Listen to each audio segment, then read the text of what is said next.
All right, grab your newly established characters, your plot armor, and some arcana. It's time to talk about Mortal Kombat. It has begun! Fight. Prepare to die. You're still trying to bow to me. That was pathetic. Feel the wrath of Shao Kahn. Fuck. Your brother's soul is mine. You next. Finish him. Get over here! Flawless victory. Friendship again. Those were $500 sunglasses, asshole. This is where you fall down.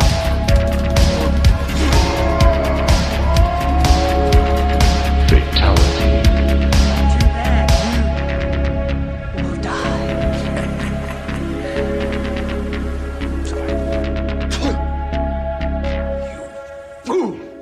Hello, everybody, and welcome to the show. I am Scott. And I'm Joe. And I love when you pause. You're I'm like, sorry, no, I let me paused. think about this name for a minute. I'm not. No, I know my own name. I'm just trying to fix my little pigtail here. I'm good. All right, let's roll. Hi, everybody. I'm Joe. And we are just, and this is just another movie night, and we are talking trash. Talking trash. Talking trash, where we dive into the bottom of the barrel, the movies that people call the worst movies ever made, so bad it's good, or just, I don't even remember that movie existing. While we ask the question, is this a bad movie? And what is the worst movie ever made?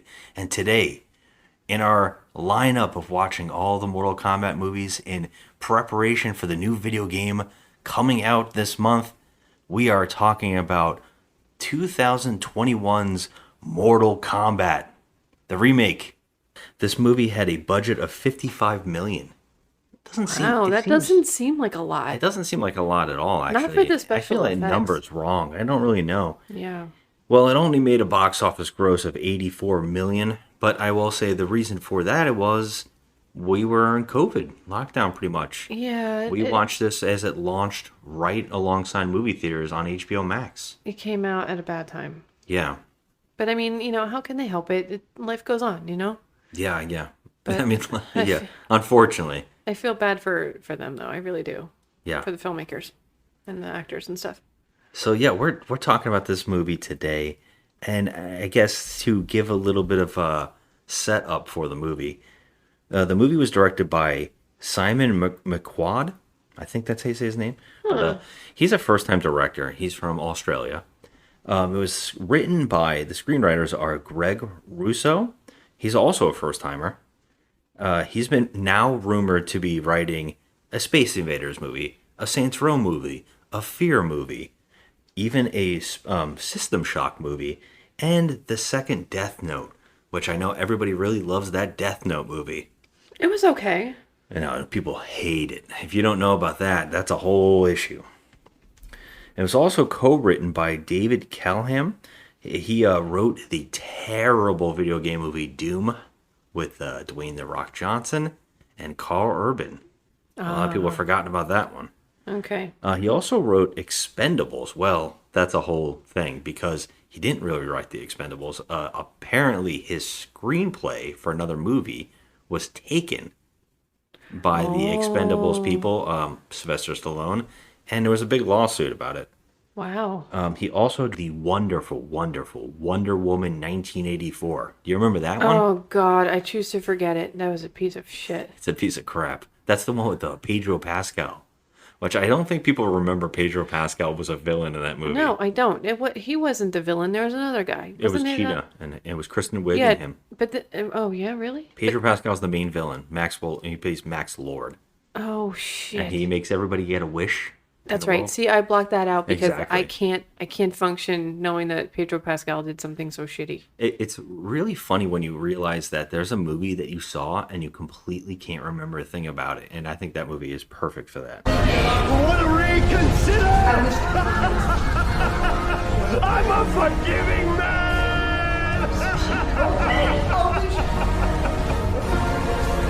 You want him back? Just say the word! You can have it all! You just have to want it! Yeah, and I will say though that this director also did the Godzilla 2014 and also Shang-Chi.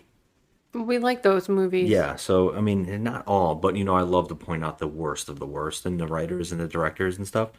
The producer is James Wan Oh yeah. from Right. Saw, the Insidious movies, and the Conjuring films. Very familiar with Very James Wan in successful this horror house. director, yeah. Yeah. And also Todd Garner. He directed such masterpieces as The Master of Disguise, Triple. I shouldn't say he directed. He produced Pistachio Disguisey. Pistachio Disguisey, Turtle, Master of Disguise, Triple X, Paul Blart, and the Fog remake. Damn. Yeah, we're on for some treat. Oh, damn. Okay. So, look, we saw this one. I think I was excited, and this is one of the reasons why I wanted to talk about the Mortal Kombat franchises again. If you haven't listened to the last few episodes, I've been talking about how much I love Mortal Kombat as a franchise, and that's why I wanted to do this. I really adore the franchise. I have been playing the game since the first one, and I love the characters, especially Sub-Zero. But we're going to get into that. Now, the reason I wanted to do it was because when the original 1995 one came out, it was kind of a shock because there hadn't been a adaptation of a video game that was close to being faithful and also kind of good. And the reason I wanted to watch it again and do these movies is because going from that one to the second one, which is, we're both going to admit, in the last episode we talked about how that might be one of the worst movies ever made. It's hands down one of the worst movies ever made, especially the worst CG movies I've ever seen in my life, which I voiced my opinion on that CG. You're going with Amazing Bulk level. Oh, it was hot trash. Yeah, and so when those are the first two, it's such a jarring, it's like hot and cold. It's like being completely someone throwing ice water on you when you watch that second one. You're like, oh, I gotta hide. They can only go up from here. Nope. And then to have this one come out this much later. I believe that second one was in 97. 97. So it's been that many years that we haven't had another Mortal Kombat. There has been some weird ones. There was a lot of direct-to-video. There was a YouTube series.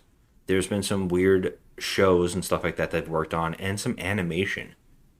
But Okay. not much. This is the first actual theater release. Well, they were probably scared shitless after the second one, which was a big pile of crap.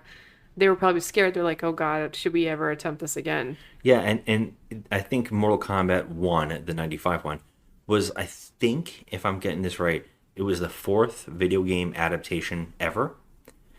And the three previous ones before that one were garbage fires. Like, they came out, they didn't make any money, and it scared off a lot of developers and people trying to make these video game movies. And then Mortal Kombat made money. And then everybody got, well, can we keep doing it? And I don't think there was many after Mortal Kombat. It actually got that stigma of there are no good video game movies. Yeah, I can see that. Yeah, there's a shitload. I actually would love to, because sooner or later we'd have to do another theme of video game movies and talk about some of these movies I've never seen, because there's a ton. Well, And we some- recently did see a very good one. The Super Mario. Yeah, We yeah, did, and like, catching up, exactly. Within the 2000s, I think it like had a boom where they went, oh shit, some of these are working. yeah. I think, unfortunately, the one that doesn't get talked about, but it's actually pretty decent, was the World of Warcraft one. Oh, okay, yeah. that Oh, one's I actually thought you were pretty going to say decent. Max Payne. Oh, Max Payne is shit. Holy shit! That one I forgot It's about. in Wahlberg, right? Oh yeah, what when you're picking Max Payne, you go Mark Wahlberg. What? No. Oh my God, it's so Yeah, funny. but I will say, saying Mark Wahlberg, we kind of enjoyed the Uncharted franchise, Uncharted movie. I really did. Yeah, I mean, I actually was surprised that I really enjoyed it. The Sonic movies, I also enjoyed. Yes. Detective Pikachu is also very Oh, good. yeah, that was really cute. They've been on a good ride of making some pretty decent one, and like you brought up Mario Brothers, finally. And so this Mortal Kombat movie comes out, and it's a kind of a jarring conversation because I guess that this could be seen in two different ways, right? I think that this movie could be seen by a non-gamer who just loves mindless action, and then they kind of like it. And then I think that there's also the gamer who has that nostalgia and feels a little betrayed. Yeah. I can see why people who are a huge fan of this franchise will go into this movie a little skeptical after the 1997 debacle, but also a little bit excited too because now we're, in the 2000s and we're more advanced than, we were before. So I feel like, but either way, you're still going in skeptical.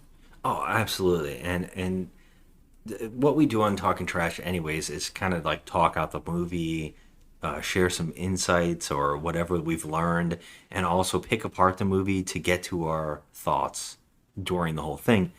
And I guess this movie, to get right into it, because this leads in perfectly what we were just talking about. This movie opens amazing. It really does. It starts with Hiroyuki Sanada. He's incredible. We love him. Yeah, this actor was recently in the newest John Wick and also Bullet Train. Love this guy. Every time he shows up in a movie, I've enjoyed this guy. He was on our favorite TV show, Lost. Yes. He was actually in the last season. He's like fantastic. And what's really funny with this actor is he had no idea what this was. And That's funny to me. He had to be told, I think, he looked into it and started finding out about it in the video games and the lore and the fan base and everything. And he apparently went to an arcade. Oh, wow. And he started playing the original games in the arcade. And he said that he got his ass kicked over and over and over, but found himself enjoying it and really started loving it. And he said, I this was one of the most fun researching I've ever done. Oh. Because I just got really into getting my ass handed to me and playing these games. Are there people out there that have never heard of Mortal Kombat? Yeah, sure. I Really? mean, It's been around forever, though. I mean, it's kind of one of those things.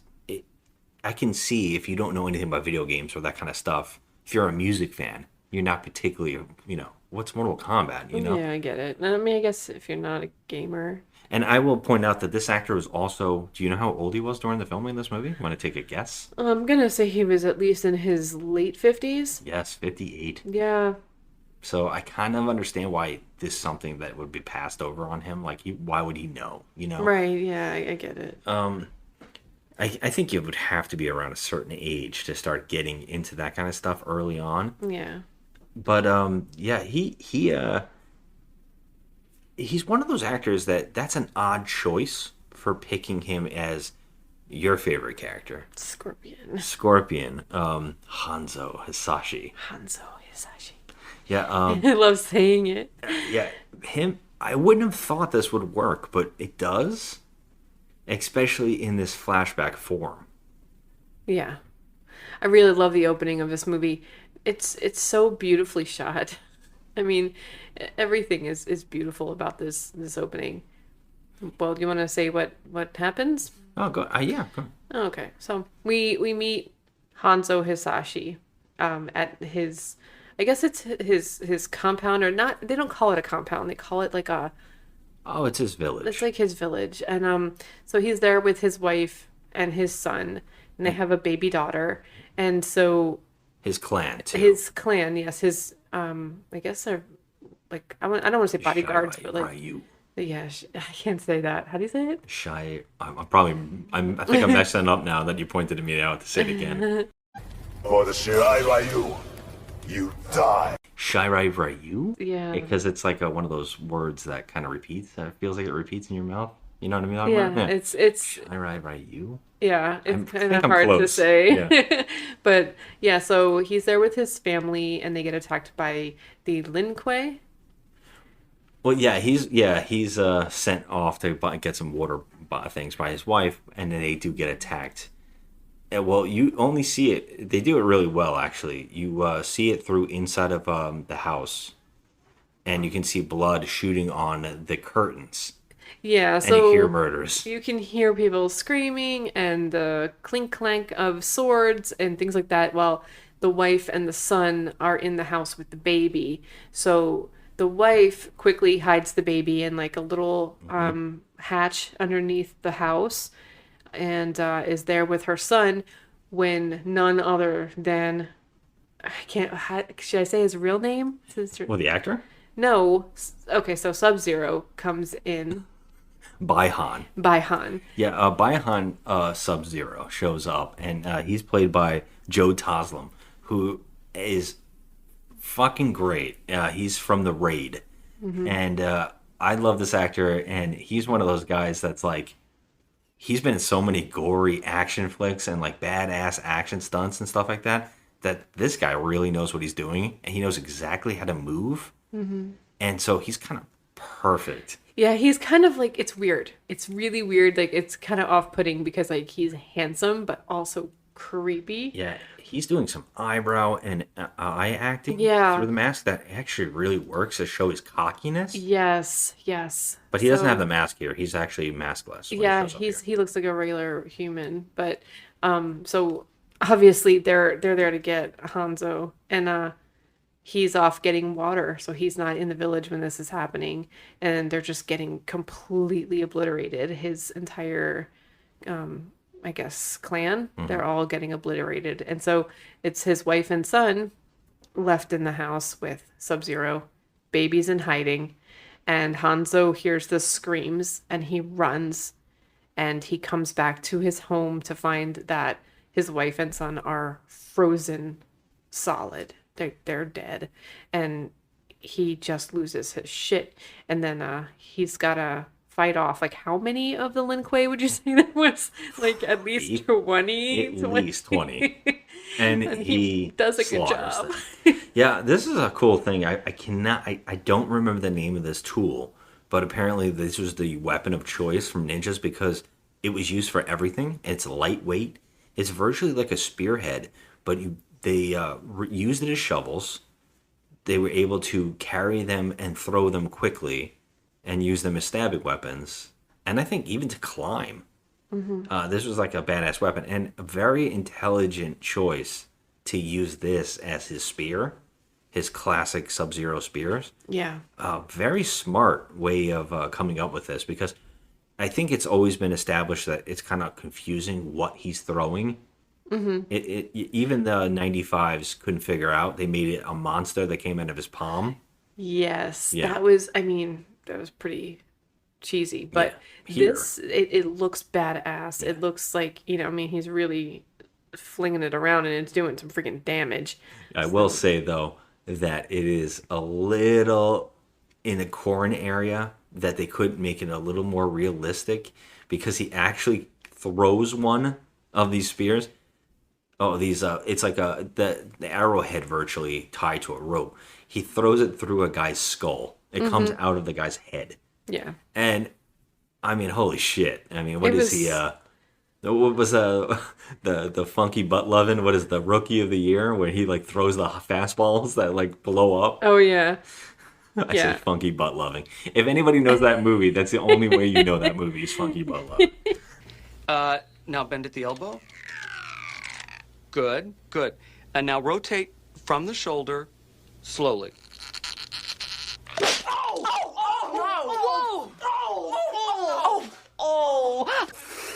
Funky butt loving. Did he say funky butt loving? It's good because this is where you know that they're establishing the gore. And you are definitely at least set up to know, oh, at least they're going for the violence because 95s and even the 97 one couldn't figure this out. And it's really funny that this movie, I wanted to point out this real quick, that this movie almost wasn't what happened. They were actually going to make a third one that took place after Annihilation's 97, and they were going to bring characters and actors back. And they actually signed up all of these guys from the original movie. and their plan was to resurrect Johnny Cage while Shang Tsung and some of the villains were resurrected to have another one. I think it was called Devastation, and they actually worked on it, and they all signed on, and that's why Christopher Lambert, he kept talking about it, like, "Oh, I'm coming back. We're gonna make another movie." And apparently, there was some kind of storm, and it destroyed sets, and they just scrapped production. Well, I'm happy they did. Yeah, and that's why this movie happens. Okay, well, I get it. I mean, this one, But you can tell they didn't have any faith in this movie because they handed it over to a bunch of first-time people. You got a first-time screenwriter and a first-time director. yeah, I mean, this is a huge risk. It was This is a huge risk. But I will I don't say think it should be a huge risk. it shouldn't. This But is one of the after, most like, popular money-making video games of all time. well, yes, but after the first and second ones not being so great. Well, the first second- one actually did. The second The one. first one was okay, but the second one was a heaping pile of crap, and there was just no coming back from that. No, But no. this movie starts out really great. Yeah, this opening makes you wish the entire movie was like this. Yeah. And that is the big problem here. Now, where we were was that he's fighting off the Lin Kuei and he's killing them, and it's very violent, and the choreography is amazing. And, Oh yeah, the fight choreography is badass. And what's the actor's name? I just blanked out on this actor's name. Hiroyuki Sanada. Yeah, Sonata. He's doing a great job. I mean, he just looks. It's like almost like dance. It's just amazing. It's to so watch it. graceful. It's so beautiful. Yeah, and the scenery, the shot, the grasslands that they're in, the woods looks beautiful, and there's just a really great directing going on here, which is fucking weird going forward. But of course, now he wants to get revenge, so he finds Baihan. Now, I gotta point out something I really love about this we didn't mention yet, is that they decided to make this Chinese versus Japanese. Yes. So I was going to ask you about that because, well, we'll don't say know. Hanzo speaks Chinese, but Baihan speaks Japanese. And so he was speaking I Japanese. think it's the other way around. No, it's not. I think Baihan's Chinese in this. Fun fact, I'm right. Actually, you know what's funny is in Chinese, He was- Baihan means to something like to get the cold out. He was speaking Japanese to the wife. It clearly said Japanese. He actually changes it. He actually talks Chinese and Japanese. He's talking Chinese at one point. And she says, "I don't understand you," and then he says in Japanese, "Where's Hanzo?" Okay. Yeah, Well, I because know- he's Chinese and Hanzo is Japanese.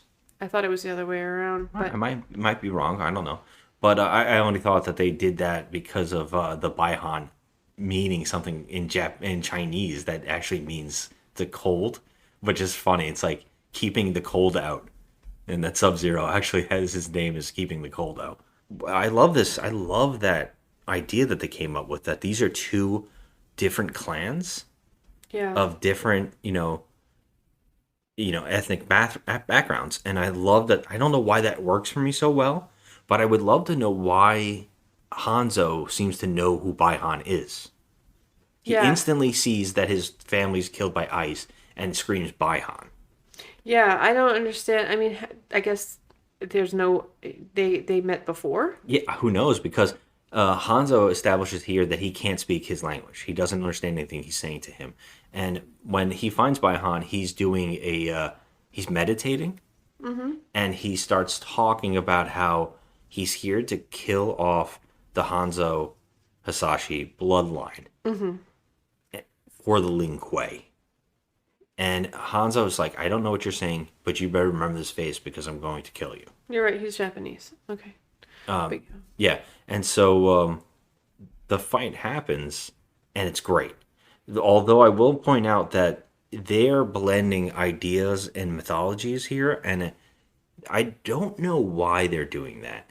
I can only assume that they wanted to just put in a bunch of things from the lore into one character, kind of doing an amalgamation of all these things. And maybe there's a reason going forward if they had that plan early on. But here, Hanzo slashes his face to give him a scar across his face, which would set up his brother's character in the video games because after Bi-Han is killed by Hanzo in the video games, his brother takes over and he's got famously a scar across his face. Because Sub-Zero, Scorpion thinks that he's still the Sub-Zero that he wants revenge on. But here they're kind of doing a combination of the two characters. It's very weird. I don't really know why, but they have a great fight. But I will just say this. There is no beating Sub-Zero here. Like, Hanzo is not, even as amazing he is, Bi-Han kicks his ass. I mean, they both get pretty screwed up. No. I mean, he does get his licks in on He gets his licks in, but not to the extent that he does on him. Like, he guts him. I mean, it's pretty bad. I mean, and your freaking power is like you can shoot ice daggers through someone. I mean, yeah, you're not using, like, you know, your fists here. You're not just, you know, man to man, hand to hand combat. You're flinging ice crystals at someone's face. Yeah, they're not gonna last. I also have to question here now because what we're seeing is that Bi-Han's Sub-Zero. Sub-Zero has superpowers, right? I guess in the lore that they have mastered the elements, and each clan has mastered a different element or a different technique. And his clan, the Lin Kuei, uses ice. They're called cryomancers. Hey, if you're into any of this weird any mythology of anything, that's what that's called when you're doing ice or ice powers or whatever. Pyromancy is fire, right? So if I asked you to go get me an ice cube and you did, would that be cryomantic? For your drink?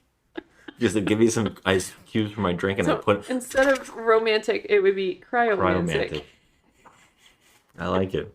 But here, this movie is establishing that superpowers are something else. And now I'm a little confused about this movie because if Sub-Zero has an ice power, then that's saying that his clan is not using a technique of fighting that has to do with cold. It's just somehow he has a cold power. Now my question is... But the other Lin Kuei aren't using cold ability. They don't have it. Only he does. They're fighting. But that's exactly my question. Why does the Shy Rider why doesn't Hanzo have a power? Yeah, I don't know. Especially when the lore, I think that's the biggest problem with this movie is they can't figure out going forward the lore making sense. But we'll get back to that when the character, like, it starts getting told in the story what's going on. But Hanzo is killed. And he, like, burns up, so, like... Well, he actually crawls. He actually isn't dead 100%, but Sub-Zero is proud of what he's done. He's killed a woman and a child. Yeah, among, like, the rest of the village. Killed this man and his entire clan. He says that he eradicated his clan and the bloodline of the Hisashi bloodline. He's eradicated them. And he keeps saying, for the Lin Kuei. For the Lin Kuei. Everything's for the Lin Kuei, even though that his Lin Kuei soldiers have been slaughtered. Yeah, they're all dead. But now this is where I think the movie, this opening is like, if you're a fan of these characters, this is a great opening. This is exactly what you want from this movie. This is where I feel like the problems start. So we now see a thunderstorm and Raiden shows up. Mm-hmm. Now, Raiden's played by an actor, Tadanobu Asano. So U at the end. Okay. Close enough. Okay. You did good. Well, he plays Raiden, and he is famous for playing Hogun, one of the Warriors 3 in the Thor movies. You know, those guys that got really shafted in one of the movies, just got all murdered. Yeah. Yeah, that was a real bullshit moment in the Marvel movies. Well, he shows up. He sees Hanzo. I don't really know what the hell, but he hears the kid cry, and he goes in there, and he's able to take the baby. And I think on the baby, does the dragon tattoo just show up? No, you don't see that on the baby. Okay. No, not at all. Well, okay. So he takes the baby. Right off the bat here, you're like, hey, Raiden, the fuck did you come so late for? You know, like... Like, right off the bat, I was like, well, thanks for showing up. You could have totally helped a minute ago. Yeah. But then you tell me that he's not allowed to interfere. What the fuck does But that then he mean? takes the baby. But he takes the baby and And then he's interfering. He's helping. Okay, yeah. All right. Okay, and this is where I'm weirded out. But for some reason, Hanzo's body bursts into flames, completely turns into ash, and we see that he looks like he enters hell. Yeah. And that's when Raiden takes the baby, and then we get the lightning bolt where he leaves, and then that's when we get the title card. And you kind of wish that the title card would come with the original theme from the 95. One of the best parts is that theme. And I think you kind of feel like, I feel like the movie's missing Are you that. saying that you wanted them to play the theme music? I do. I think they actually do play it, but in a little tiny bursts during fights. And when it does come on, you feel something. It's like when Michael Keaton's theme of Batman shows up. It's so powerful. I get you that. just think Batman. But do you don't think at that moment after that painful like death that that he just suffered and Raiden taking the baby, you don't think that like upbeat like what do you call it? Like electronica, like the way they do it, that you don't think that would be too off-putting for a scene like after that scene? Like I feel like after if you have a scene like that and then he's Hanzo is dead. I actually I don't- disagree because if you're already a fan, you already know what him going to hell means, and you already know. The only thing we don't know is what this baby's about at this point. If you know anything about the lore, this baby, we're like, what? What's happening? This opening is so good, and it's exactly what we all kind of wanted to see from Mortal Kombat, at least the fan base of the video games, that if the music would have kicked in with the title card, then it would have been like, holy shit, we're in for a fucking fun movie. This is going to be a really cool movie. Instead, it's very somber. Yeah, I mean, And that's what I'm saying. I feel like it goes well with the fact that what just happened. I mean, that was brutal, and his wife and son were murdered, and he was murdered, and I just feel like you can't have an upbeat song after that. It just Well, no, I'm saying weird. now you pump it up because it's already so somber. The scene is very, you know what I'm saying? The scene is already down. So that's when you kind of put in a theme to pump us back up into the movie. And actually get fans being like, oh. And because even new fans, if they heard that theme, would be like, holy shit, this is intense. Or at least try to do a version of it. Maybe like a different version of it. Like I think maybe... like change it up a little, or instrumental in a different type of we instrument. don't need like techno. I still think it's after that. even when they pump into it in the scenes in this movie, I still feel like it's better than half the score. Like I said, already it's just that theme. It's just kind of want it. It's like when you see Superman, you want to hear that Superman theme. You know what I Yeah, mean? I guess you're right. I don't know. Like I Wonder would- Woman now has a theme, and it's awesome. Yeah, you I know? would really have to hear it just to see if that would work. But either way, I would love to reshoot this film with the Mortal Kombat music playing to every fight. I don't know. I feel like that would be too cheese. That would be like cheese level 11. Because I don't think it was there otherwise. But whatever. The movie cuts right into a scene of a guy getting his hand taped up by a child. Like you can see he's Oh, going no, to be his wife. a fighter, and it's his wife that's taping up his hand, and we meet we meet Cole and his wife, and he's about to go into a cage match. Yeah, he's going to do it. He's an MMA fighter, and they're going to do a cage match. And we're established that this character's name is Cole Young. Yeah, he is not a character in Mortal Kombat. He was just created for this movie. And that's why I said right when the child gets taken by Raiden and they leave, and then the title card comes up and it's not epic. And then we get this. To me, this is like where the problems lie. And I will say that I am very confused by this movie because of this. And that's one of the reasons why I love to talk about this movie. There are, I believe, 77 playable characters throughout the lore of Mortal Kombat. Wow. And instead of using any of those characters, this movie decided to establish its own character and make the movie around him.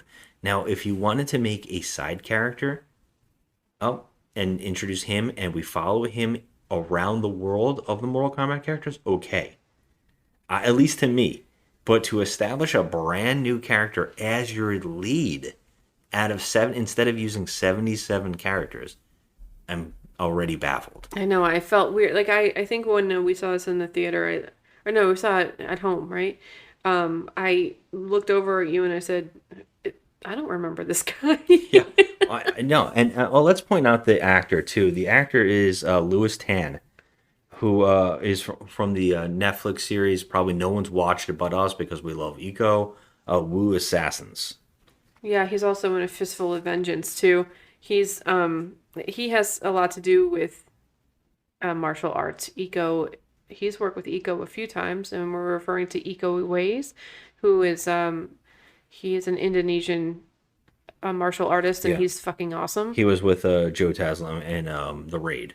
Yeah, and The Raid. The Raid is like, again, you want to talk about awesome movies. Yeah, go see The Raid. Yeah. If you want to watch action movies and see how to do fight scenes and how to do amazing things, and you got to question yourself, why the fuck aren't those people in charge of the Mortal Kombat series? You know, I feel like the Raid guys, I think they should be in charge of every martial arts action movie that comes out from now on, because they know what they're doing. This is a great thing to bring up too, that a lot of people, including Eco, were rumored to be casted in the Mortal Kombat movie going forward, and apparently Dolph Lundgren was casted as Shao Kahn.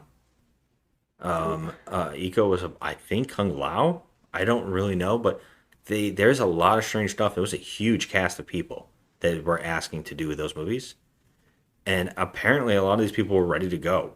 So I don't really know what was going on here, but last minute, everything kind of got shifted, and the screenplay is what it is now. And we're following this Louis Tan character, Cole Young. Yeah, it's really weird. I mean, he's got a family, and it's like it kind of takes you out of, like, I mean, I understand Hanzo Hisashi had a family, so they're going into this character who obviously has a connection with him, or they wouldn't have brought him in here. Exactly. Especially when the baby was just taken, you kind of cut to this, you Yes. automatically know something's up. Yes, like, you know, like, okay, they think the audience is a bunch of dummies, so they're gonna have to tell us right off the bat. And so I mean, I don't think he's not a bad actor, and there's nothing annoying about him. I just don't understand why they had to create a character that doesn't exist for this movie when, number one, we're waiting for Mr. Johnny Cage to show up. He Okay. does not show up. Perfect segue, because yes, Johnny Cage is not in this film. My flicks only come in awesome or boom. Which is devastating. And which is odd to have this character set up. Now, I have some a quote here that needs to be talked about, because I think this is the problematic weird shit that I just do not get. So this is from producer Todd Garner. Okay, now this is the quote. Johnny Cage is obviously the elephant in the room, and there's a number of reasons why Johnny Cage was problematic in this particular movie out of the gate. One, he's a very big personality, right? He needs his own space. It's very hard to just throw him in a movie, like I said, with Kano. So taking him out was very easy, not only for the movie, but for the sequel. I want to make a sequel, and I've now got Johnny Cage, which hasn't been used in the first one. So I have a big stick and carrot that maybe they'll let me have a Johnny Cage real presence in the second one. Okay, that's the first part. Now we're going to get into the thing that really pisses me off. Mm-hmm. Secondly, when you think about Mortal Kombat, if you just think about like the patina of the movie, it has a very Asian feel to it. And I early on felt uncomfortable having a white male lead. It just felt Hollywoodish to me, which is weird because he's an actor, which also was weird. And then it's probably my bias of how it just out of all of a sudden have Ryan Reynolds, not him, but you know, as the lead, felt a little disingenuous to me. It's super easy to bring him in a big, bombastic, fun way in the second, and he deserves that as a character. I love these characters, so we thought hard about it. Like, what does that even mean? Johnny Cage is a white American screen actor. Am I wrong? He's saying that virtually what he's saying is he didn't want a non-Asian lead to be in the first movie to win Mortal Kombat. He's basically saying that a white man is a little stereotypical and a little like strange for an Asian-centric game and whatever. Yes, Now, but they don't. That's what I'm saying. He's a white American man. Sonya is a white American woman, and Jax is a black American man, and they're in this. I don't understand. so that's why I'm. And That's why I'm Kano bringing is this an up. Australian. Is an Australian man. He's not. What about it? I'm just saying, like, there's other non-Asians in this movie. No, yeah, no. But I understand what they're saying about the lead. They didn't have to make him the lead. They didn't have to. Exactly. And he also said that, and he's an actor, and he wants to make it diverse. This I don't get. He doesn't have to be the lead. So, what was this shit quote about? I don't get it. Just to nail another part, it just felt Hollywoodish to me, which is weird because he's an actor, which is also weird, and then it's probably just my bias of how it just feels weird if I'm trying to do, and I was, something different and diverse and true.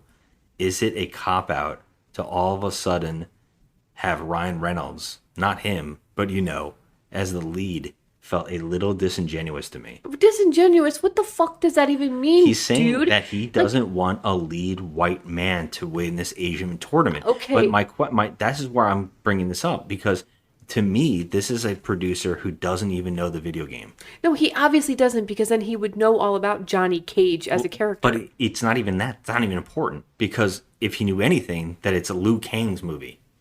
It should be Liu Kang wins the first tournament. Liu Kang is the Earth Realm's champion. Yeah.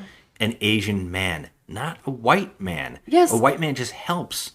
But yes, it could. Okay, and to fine. say that you can't have a white man as the guy that helps I is a little I'm bizarre. just out of fucking loss. That's what I'm telling you. I mean, why couldn't he just be in there, delivering Johnny Cage like, banter, which would have been fucking great with him and Kano. Just going back and forth. And then, he's got Sonya, American, Jax, American. I don't understand what the big fucking deal is. Well, what an asshole that guy is. Well, here's the funniest part, right? And the reason I wanted to bring all this up, he's a white man. It's Todd shocking. Gardner is a white man. The director of this movie is a white man. The screenwriters are white men. So why are you talking about diversity when you didn't do anything diverse behind the scenes whatsoever, but you're worried about having a white man as your male lead? Is baffling. It sounds to me that he didn't want to disrespect the Asian community. But then he's already missing the point by right. not having either Liu Kang or Kung Lao as your main two characters. Yeah, and if he knew anything about these video games, then he would know better than to say something like that. And didn't Ed Boon have anything to do with this one either? Of course, they have to talk about this movie, but I don't know how much in control of licensed movies that the game developers are in charge of. Because that's an outside source. You basically sell it off, and then you have some say. But for some reason, they were talked into having Cole Young, a new established character, be invented. Now, behind the scenes, when this all was coming out and people were finding out that this guy who was the main lead was playing a new character, everybody assumed that Cole Young was actually his alias and that his screen name was going to be Johnny Cage. So everybody thought that this actor might actually be Johnny Cage. Okay, and that this might be the birth of Johnny Cage. Louis Tan, the Asian man? But you can see that makes more sense of changing the ethnicity of a character beyond just writing a new character in. So no one believed that. Everybody's like, well, I can see now today that would be more of a norm to change the ethnicity of this actor and make him whatever. And then maybe, but they did something completely different. I think both scenarios are terrible, okay? They both are. If we're creating a new character or replacing Johnny Cage as, who Johnny Cage is. I just don't understand why Cole Young isn't just Liu Kang. Like, that's my big concern here. It's like, why wouldn't you just have your main character be Liu Kang, and it's Liu Kang's journey. Why did they think that establishing a brand new character to walk into this universe was a better idea than everything else? That's where my big concern is. Now, we follow this guy, and what we learn about this guy is that he has a family, which is already off-putting in a movie about fighting and murder. Like, we're talking about, like, Mortal Kombat to the death. Yeah, these people And are usually all single people on their own, nomads, with wandering families the earth. established later on. Yes, but Yes, there's no tie downs. There's not a lot of tie downs, because the tie down is, we got to save the earth. That's enough. Yeah. But here we're ready set up with a family, and we find out that our main character gets his ass beat. That's his thing. He goes into these for $200. He does ring fights and gets his ass handed to him all the time. He won a belt once. He loses his match terribly. This guy who works at this at the fight place, yeah. he makes fun of him. Oddly enough, after the match, he is sad, of course. His wife doesn't even stay around to watch him get his ass beat. Well, I wouldn't either, because No. he gets his ass. But his daughter has to watch the entire thing. Now, I got to question what this mother is thinking. I think I was going to say that, first of all, this family gets on my last nerve. They really do. Like, there's no need to throw in the wife and daughter scenario here at all. We just didn't need it. Yeah. But the fact that this little girl is his ring coach or whatever, Yep. Mickey Yep. and Rocky, Yeah. that's what she is. And I'm just like, what? So his corner guy What? is She's his like little 12 daughter. years old. She's like a little kid. Yeah. And she's watching all this blood fly all over the Watching place. her dad get demolished. Yeah. And like literally blood is flying all over the place. And she gets in the ring after he taps out. And he's spitting out blood everywhere. And this is okay for this little girl? Yeah. Like, what kind of freaking mother are you? Like, you don't stick around, but you leave your little 12-year-old daughter to clean up blood? Like, what kind Or of to shit? watch her father get beat. Like, Yeah. it just seems very odd. It is. But after the match, of course, he's licking his wounds, and he comes out, and we see that Jax has shown up. Yeah, now I think this casting is not bad. He's actually maybe one of the better parts. Yeah.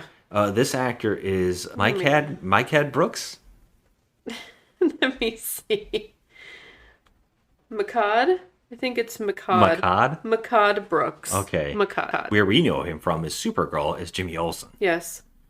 He got buff. When people heard that he was playing Jax, everybody was like, "What?" Yeah, And 'cause then he he's showed some skinny. pictures of himself, and it was Yeah. like, "Holy shit, this guy got ripped. He looks great." Really in this did. movie, yeah. He looks really good in this movie. He shows up to talk to Cole and ask him about his tattoo, which his daughter brings up that he has a birthmark that looks like the dragon. Mm-hmm. And he says, "Oh yeah, let me see." And he shows him. And this is a weird meeting for these two characters. it is It's a so weird strange. exchange, yeah. His daughter, Cole's daughter, also made a bracelet, and he says, what did you do? What's that?" And she says, "I made a strength bracelet." And he's like, "You just made that just now?" "Yes." Well, please note that those colors are yellow and black, the colors of Scorpion's outfits. Yes. This all comes together at the end. Yes. The reason I brought this up is Don't think literally, I didn't notice that. it literally is a plot point here. Like, oh my god, he is freaking Scorpion's ancestor. So he puts that band on his arm, and Jax is like, I don't know how Jax knows to come here. And I only think I can establish here is that It's not hard to find people. It seems like everybody is found instantaneously. Yeah. I mean, Sub-Zero's going around finding people left and right, and you know what? He's got a map in his head. At least that is, there's reason to that. There's a little bit of an explanation there, but not much. It's a little weak. He's got a little help from Shang Tsung. Yes. This one's a little strange, though. So Cole and his family go out to get ice cream. I believe we get a cutscene of Outworld. Outworld. I always say Outrealm. I don't know why. Netherrealm. This is a failure for you. It's a lot of crazy Because realm names. It's Outworld. It's Outworld, Nether Realm, and Earth Realm. Chaos Realm, I believe. And Earth Realm and Outworld is what you need to know here. I know. I just keep mixing them all. I'm sorry. Stop it. You gonna come for me? Get over Yes. here. Rain Muppety! Come here. I love it. So, okay. We get like a shot, I believe, of the villains. And I think that Shang Tsung is talking about how they need to stop. The tournament is coming, and they have to. And we actually got, I think, a title card that said the 10th tournament is at stake of the fate of the Earth.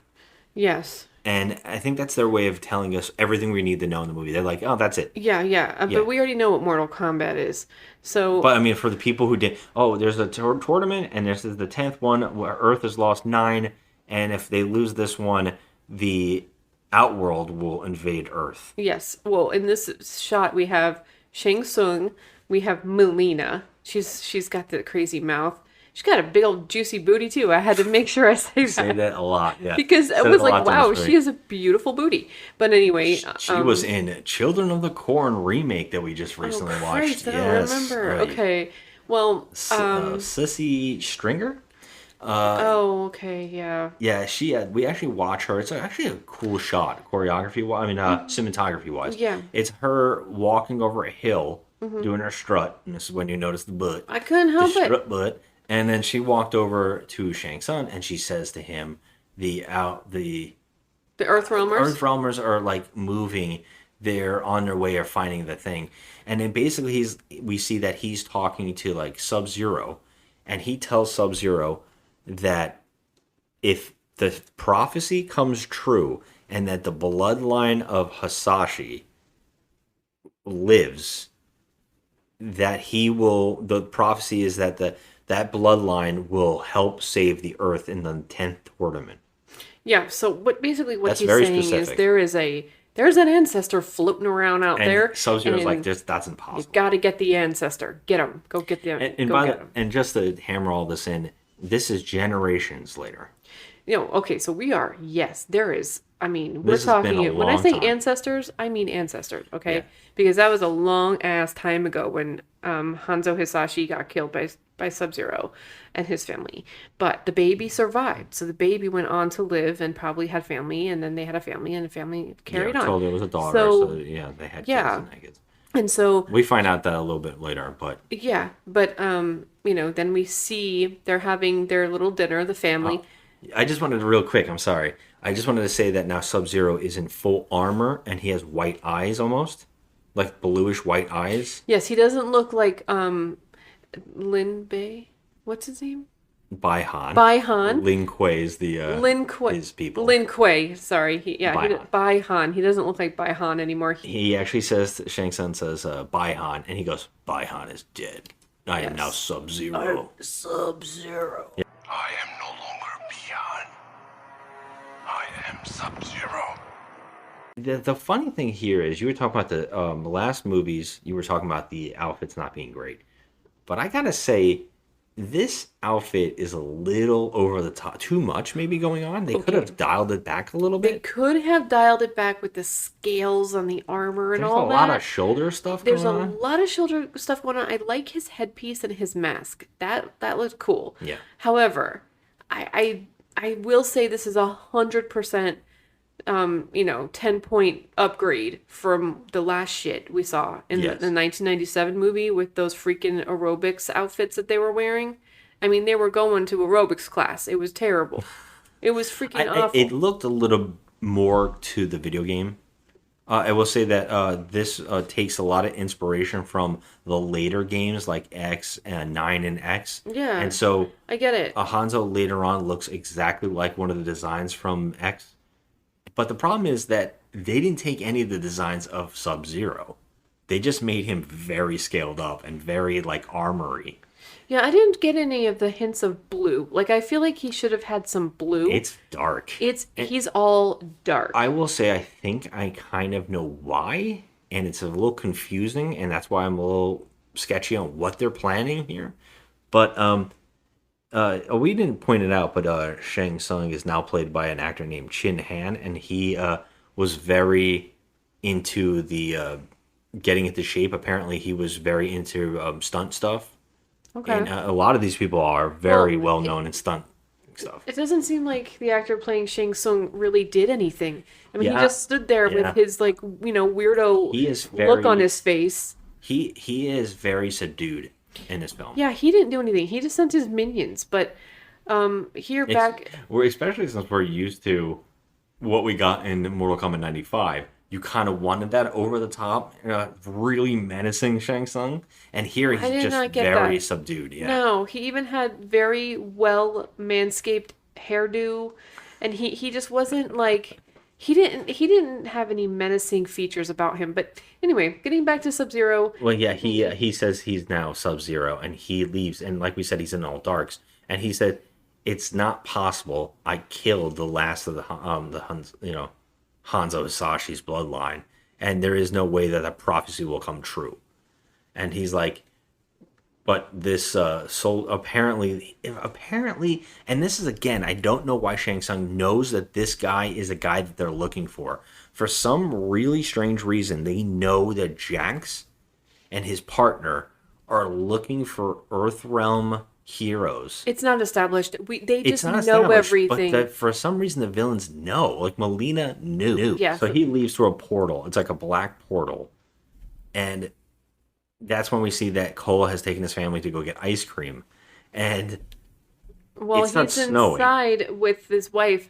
They leave the kid outside, and it starts snowing, and she's just like, "Oh my God, like it's snowing, it's snowing." So obviously, we know as the audience that we know what's coming, and so then you actually see the ice, like ice is completely taking over the asphalt, and then totally consumes the table that this little girl is sitting at, and Cole sees it from inside the restaurant and he runs out. He's like, "Oh my God, what's going on?"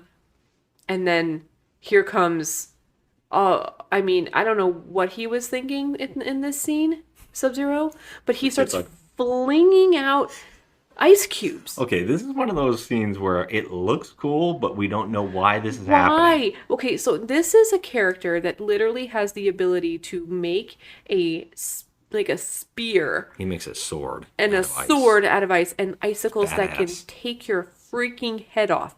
But he chose to sprinkle some freaking hail on everybody. And so anyone that's around the restaurant starts scattering. The whole restaurant, the glass just like ices up.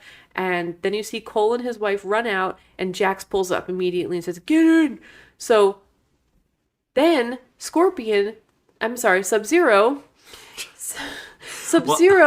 then just completely like flings out some more ice cubes on this car. Well, what's happening here is that it started snowing. Yeah. And so he's freezing the snow, the flakes in the air into ice balls, and he keeps slamming them. And I will say that this one dude in the street gets hit with the hail in the head, and he's like, he looks like he's instantly I mean, murdered. yes, but But then he keeps doing it, and really funny is there's no momentum behind the snowballs because they're hitting Jax's car and not breaking any of the windows. okay, but here's the thing. Then you do see the dents on Jax's car. You Okay. see the dents But on the why side is of the the window car. smashing and he's Right. throwing ice This breaks is at the this thing? stupidest shit I've ever seen. Like, why? Again, it looks cool, but it doesn't Yes, make sense. But you have the opportunity to take them out right there. Yeah. You could literally make a freaking icicle the size of a building, and you choose to fling some ice cubes at them. Yeah. It was okay because movie. Yes. So they get away. They run. They drive. They drive out of there. But Jax, of course, Well, it doesn't matter because Sub-Zero is just right there all the time. yeah, he's always there. So Jax stops the car because Sub-Zero is right there in front of the car, and he gets out with a gun. Well, what do you think you're doing with a gun, Jax? Well, he tells them to run, save his family, Yeah. look for a person named Sonya Blade at some junkyard, and I'll hold him off. So they take the car, the family. It's Cole and his family. They take the car, and then Jax is left here with Sub-Zero. By the way, I just got to throw this out there. The reason that this happens is because Jax says it's the tattoo. I also have one. Yes. And you're not alone. It's not a birthmark. We all have this. and the people who have them are being hunted. And he's like, that's impossible. I've had this since I was a baby. And he's like, I haven't. So he's like, go find Sonya Blade. I'm going to hold off this dude. Now what do you think? Yep. So, oh, poor Jax. Well, yeah, this actually is a great scene. Yeah. Well, this feels like Mortal Kombat more than a lot of this movie does. It does. And I feel really bad for this character. But yeah, so obviously we know that Jax in the video games has robot arms or, I guess, robotically enhanced arms. Well, in Armageddon. I mean, the last one. Oh, I see what you did. You said Armageddon. Oh, my God. Oh, jeez. I'll tell you, it is quackers. So, yeah, I mean, in the last movie, it was called Armageddon, right, though? Was it not? No. What was the last one called? Annihilation. How dare you? Oh, my God. I'm getting video games mixed up. I think one of the video games. I think you said Armageddon on purpose. I didn't, but I wish I did.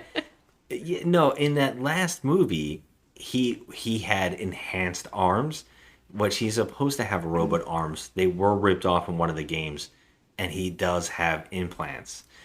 So in here, they're trying to do that right. They're not going to do, no, I have upgrades. He needs them. Yeah. Because this fight goes down. This is a badass. That they filmed this in he goes into a warehouse. Yeah, but he first tries to shoot Sub-Zero, which I think is amazing because what do you think happens? He freezes the goddamn gun. Oh, yeah, I wanted to point this out before Sub-Zero even does that. Jax is walking around this warehouse looking for Sub-Zero.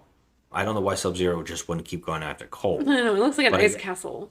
Yeah, it starts freezing, but before he walks past a wall of graffiti, and it's the actual move set of Sub-Zero's ice shot. His ice ball. I didn't even notice that. It's like the actual directional that's input really to put in your controller. Cute. And then that's when Sub-Zero freezes the room and they have a fight, and it's badass. And like you said, he tries to shoot the gun square in his face. Yeah. And I love Joe Taslim here. He's great. He keeps doing this eye thing where he does this thing where he looks at it like on the side of it, but he actually freezes the bullet in air and just looks at it. It's like imagine Michael Myers when he stabs somebody and he just stares at it for a little bit, like he's interested in what he has made. He does that like head tilt, like I love it. Curious. I don't know. He does it a lot in this movie, and it's actually great. I don't know. It just kind of works. It's really menacing, and he also has amazing eyebrows. Yeah, he does. And they're really thick in certain spots, and they make it very like a lot of expression. Yeah. But yes, they have this badass fight, and the two actors are great. And this is a really funny behind the scenes. The actor playing Jax said that he made the mistake of watching The Raid because he knew he had to do this stunt fight with him. And he said, I made the mistake of going to see his other movie, The Raid, and I should not have done that because holy shit, the work that they put in. And actually, so the actor playing Sub-Zero, the director had to ask him, can you slow it down? You're going so fast, my camera's not picking it up. Wow. Like, he's moving so quick. But that's just a lot to do with the director not being able to keep up with the stunt guy, you know? And that's amazing.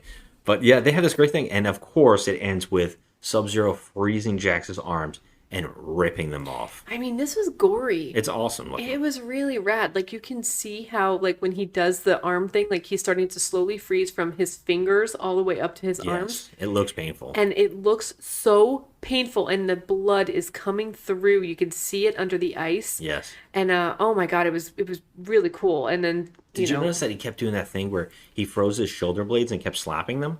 Yes. Like he was, like, giving him ice burns on the shoulders? I was like, that's cool. It was like, damn, it was brutal. Just little things like that. I was like, that's some pretty cool little detail work they're doing here. And he snaps them off. The funniest part here is, after he breaks his arms off, Jax falls face first into what looks like rebarb. It's rebar. Yeah. And he falls, like, with his entire, like... I said rebarb. Is that a new pie? I think so. Rebarb pie? Get your life together, man. It's rebar. I love it. Rebarb. This is Scott's mispronouncing. This is always the show. Oh my god. So anyway, so he falls into the rebar. Jax should be dead. Jax, I mean, crushed. I mean, just his entire right side of his body, his ribs, his chest cavity would be gone. It's gone. And he already has no arms, so he has just frozen arms. You also have frostbite. frostbite. He should be hypothermia. He should be dead. Yeah, and he fell flat on his face onto the cement below. I was like, oh my God. But we know that he's not dead. I mean, we just know he's not. Yeah. So I was like, I felt so bad for that actor, though. I was like, oh, damn. Yeah. Like, he's oh, shit. So, yeah, I mean, so of course, Cole is able to hide his family. In like a little cabin, house. Like they have like a little cabin, like a. Yeah, they have a place somewhere. They seem to have some money enough, and he hid them. And he's like, I have to find out what's going on because the tattoo thing's too crazy. I have to find the Sonya blade, and of course he does with no problem at a junkyard. He goes in, he sneaks in. Sonya is able to fight him down. He gets beat throughout this whole movie. He really does. Well, she kicks his ass because she doesn't know who he is right off the bat. Yeah. Then he says.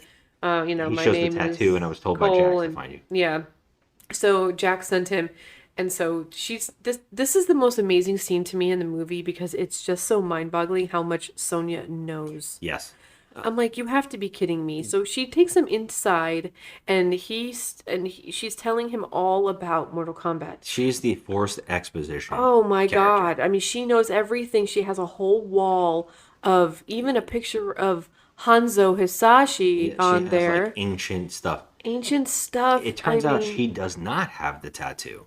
No, she doesn't have the tattoo. Which, by the way, the tattoo is the Mortal Kombat symbol, the dragon.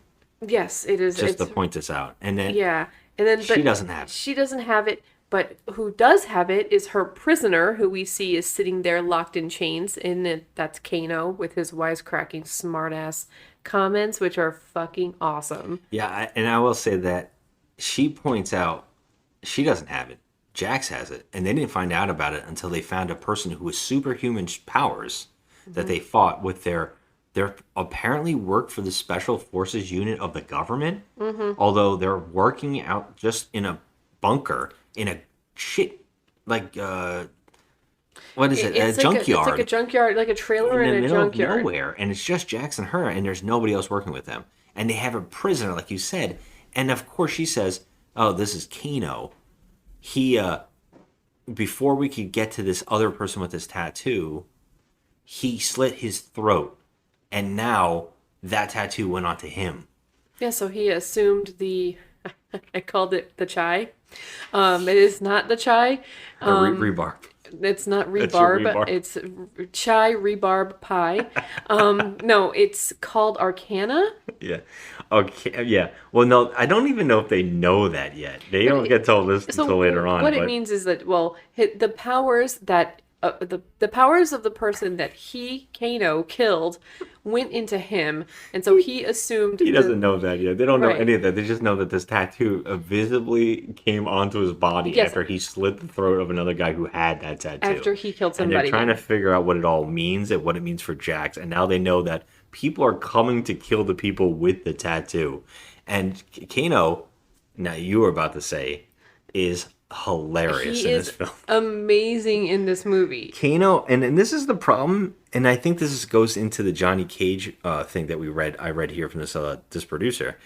I think they were like, we can't have the white male hero, but what if we have the white male bad guy asshole as a side character? Such an asshole, but he's so funny. He is probably all the things that you want Johnny Cage to say, like the funny stuff that Johnny Cage would say in this movie. This is the oddest thing ever. Kano is the one that says all of the shit we're thinking. Okay, that's far enough, MC Hammer. And all of the crazy shit that no one would say out loud. Yeah. What do I mean, Gandalf? What does my fortune cookie say? He's like the Larry David of bad guys. Excuse me. Where is it? You got a pen? You want to write this down? Get fucked. And this guy is... He is killing it. He's the first Australian to actually play him, although the character was Australian in the beginning. His name is Josh Lawson, and he's done a lot of TV, but for some reason, I don't know how we don't know this guy more, because he's killing it. He's amazing at this role. I would say that in this movie, Jax and Kano, for some reason, steal every scene they're in. They really do, yeah. They do. And what an odd thing to like the villain more than the hero. I know, that's true. That is odd. I didn't even care about Sonya in this, and I'm supposed to, but I care. I like. I didn't mind her in this though. No, I mean she's okay, but Yeah, I we didn't talk about her. Yeah, I forgot about what the actress is playing her. what's her name? Jessica McNee, Okay. McNamee.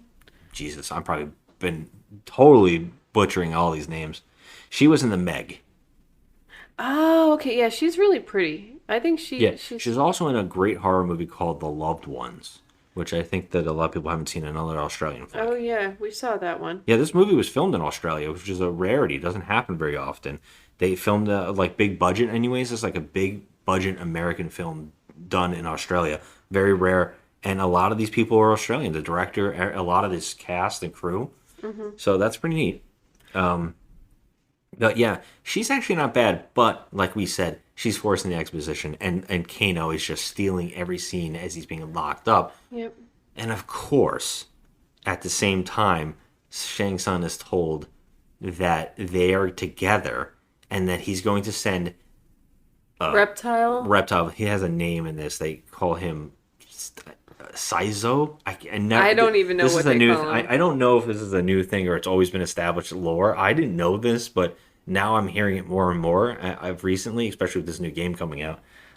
Yeah, we're gonna send he said the reptilian or something like that. So Saizo said the reptilian or whatever. Send him, and that's when we get Reptile attacks them in their little bunker. So he's like going out of being invisible and also coming into Corporeal form, like he's in his actual form, and he is a full monster in this. He's not a ninja anymore. He is in full lizard humanoid form. He looks like in Shin Godzilla when like he was still like one of the forms in that. Yes, this is like a crocodile man, a little bit like a killer croc. Yeah, he didn't look too good. I didn't like. You didn't like him? That's even the newest game has used this form as their now. I don't like him. It's weird. But it's a big change from Mortal Kombat. What now we were used to. We were kind of used to that green ninja skin that has like a hidden lizard underneath. Yeah. Yeah. Here he's full on lizard man, and he's constantly invisible, and they have to fight him off. And Kano is freed. There's a lot of funny shit here. Like Sonya throws a knife into his leg by accident. And he says, "You did that on purpose." Yeah, so that's another thing I have to say. So Kano actually kills Reptile. He finally does. They break him free. He does kill Reptile. him finally, but the whole entire place goes up in flames, and all of Sonya's like years and years of research on the Mortal Kombat tournament is completely destroyed. But it's just shocking to me, like, how do you know all of this? Like, how do you know any of this? It's just so bizarre. She's like, we've been doing years and years of detective work, basically, on the people who have this and things that have happened around these people, and it's just ridiculous. It's so odd. It is. And of course, she's like, "Where's Jax?" I don't know. He stayed behind the fight. Oh, okay. Yeah, also it should be noted that Kano has his entire face slashed. Like across his face where he is like Reptile. Yeah, literally like it looks like a piece of meatloaf. Like, like It actually looks good. He looks like he had a werewolf attack on the face. Yeah, he's got a big slash across his face. Still making jokes. He says, and now I got this barely visible scar. Yeah, so yeah, you can hardly notice it. And he's like, yeah, it's all because of you, Sonya, because you dragged me here and I got involved in this. Yeah, and, can we say how he kills Reptile? Oh my god, so he literally puts his entire hand through his chest and rips out his heart. It's this huge, like, it looked like a slimy black heart. Yes. And he rips it out and then he makes like a one-liner after that. And he says, Kano wins. Yeah, Kano wins. I was like, oh god, if he said flawless victory, I'm out. I thought he was going to crush his heart and say flawless victory. Oh, Jesus. But yeah, so the three of them, this is now Sonya with Kano and Cole. Well, they're in front of the place while it's burning, and he says he's out, and they mention Shang Tsung. For some reason, Sonya knows about him, and Kano says, "Oh, Shang Tsung's temple, where people apparently go to prep for fighting or something like that." I don't really understand any of that, but Kano goes, "Oh, I know that place. Yeah, I do apparently dealings there." He knows how to. Yeah. And he goes, What? she goes, "Wait, can you show us where it is?" And he goes, "No, why would I help you?" And she's like, "I can give you $1 million." No, she says $2 $2 million. million? Okay. Now, mind you, she lives in this little That's what he says. junkyard trailer, okay? And he's like, well, how are you going to give me $2 million? Look at this shithole. And she's like, hey, I grew up here. And he goes, okay, fine, 3 million. She's like, okay. Yeah. So the three of them, this is my He favorite. spits on a gnome, though. We have to point that out because it does come back. Okay, so there's a garden gnome, a little garden gnome outside of the little trailer, and he spits on it. Yeah. For whatever reason, just to be a dick. She's like, "How are you gonna get us there?" And he says, "Oh, I got somebody." And then they take a shitty ass plane. Yes, and a they have to shitty-ass plane. Yes. parachute out of it. Yes, so then you see them walking through the desert. Now, mind you, he has just received a spear or a machete through his leg prior to Yes. this scene, and he does not even have a limp. Yes, and also I will point out that Reptile fucked up Cole and Sonya. Yeah. They could not they're fight fine. Reptile, but Kano could. Mm-hmm. Just again, I want to point out that Cole just keeps getting his ass beat, and they're fine. And Yeah. he just jumped out of an airplane. It was the first time Cole's ever jumped out of an airplane. He actually got pushed. Yeah, what's amazing about it, though, is he still has 3 huge, deep lacerations across his head. And he jumps out into the desert, open wounds and all, and no limp when he received a machete through his leg that Sonya threw. Oh my god! And he's fine. Did you notice a limp? Because I didn't notice a I limp. actually forgot. It's just one of He's those movies where fine. you keep forgetting about all the things that have just happened in the movie. Oh my god, it was ridiculous. I was like, let me just wait until we podcast to bring this up. Yeah. It was ridiculous. Well, it's perfect timing. They landed in the right area when they did their jump because in the sunset, here comes Liu Kang. It's a where beautiful shot. It's a beautiful shot. And then we have Liu Kang talk. And it's not so beautiful anymore. Okay, can I just say something? And I'm not trying to be mean here, but this actor cannot deliver a line at all. I don't think he can act. His face, he keeps looking around like he's lost. He doesn't understand where he is, but like the thing about it is like I don't understand why the production like why can't you just hire a stunt guy that can act? Yeah, he's a stunt actor. This is a legendary guy. This is one of Jackie Chan's stunt people. This and also really fun fact is he's the real cousin to the actor who plays Kung Lao. Oh my god. And they both worked with Jackie Chan on his team. Oh boy. Well, that's amazing. And this guy's fit. He's know, ripped. he is He great. Very short though. He's a great martial artist. He's small, which we know that's He you might know, be Jackie Chan's stunt double because they're the same height. Almost. Yeah. He's definitely he's built and he's a good martial artist. He's really good, but he just can't deliver a line at all. So thank God for Kano in this scene because he just starts making one-liners, just jokes. He calls him MC Hammer because of his pants. Yeah, he calls him MC Hammer. It's so Then at one great. point he calls him, what does he call him? Gandalf. At one point And he calls him Harry Potter because he shoots fire in his hands he later calls on. him Harry Potter. Like it was just the one-liners on Kano. I think helped save the movie. It's so dirty too. Because he's We're gonna say we forgot to point this out, but Jack's you actually said during the movie like it's so weird to hear these characters cursing because Jack drops F-bombs like crazy. oh my in this god, movie. he's MFers all over the place. and it's actually great later on. Yeah, it's really weird though because like I just feel like it's out of place a little bit. I don't know why. Then 6 to us, motherfucker. As it went on, I liked it more and more. It's even what I love, and I don't know this. I couldn't find any information how much of this Kano's all of his lines are made up because they're so friggin' funny and they come so often that it seemed like he must have been making these up as he went along. Yeah. They Probably said go crazy. Yeah, they would have to because they did that in their 95 one. I don't really know.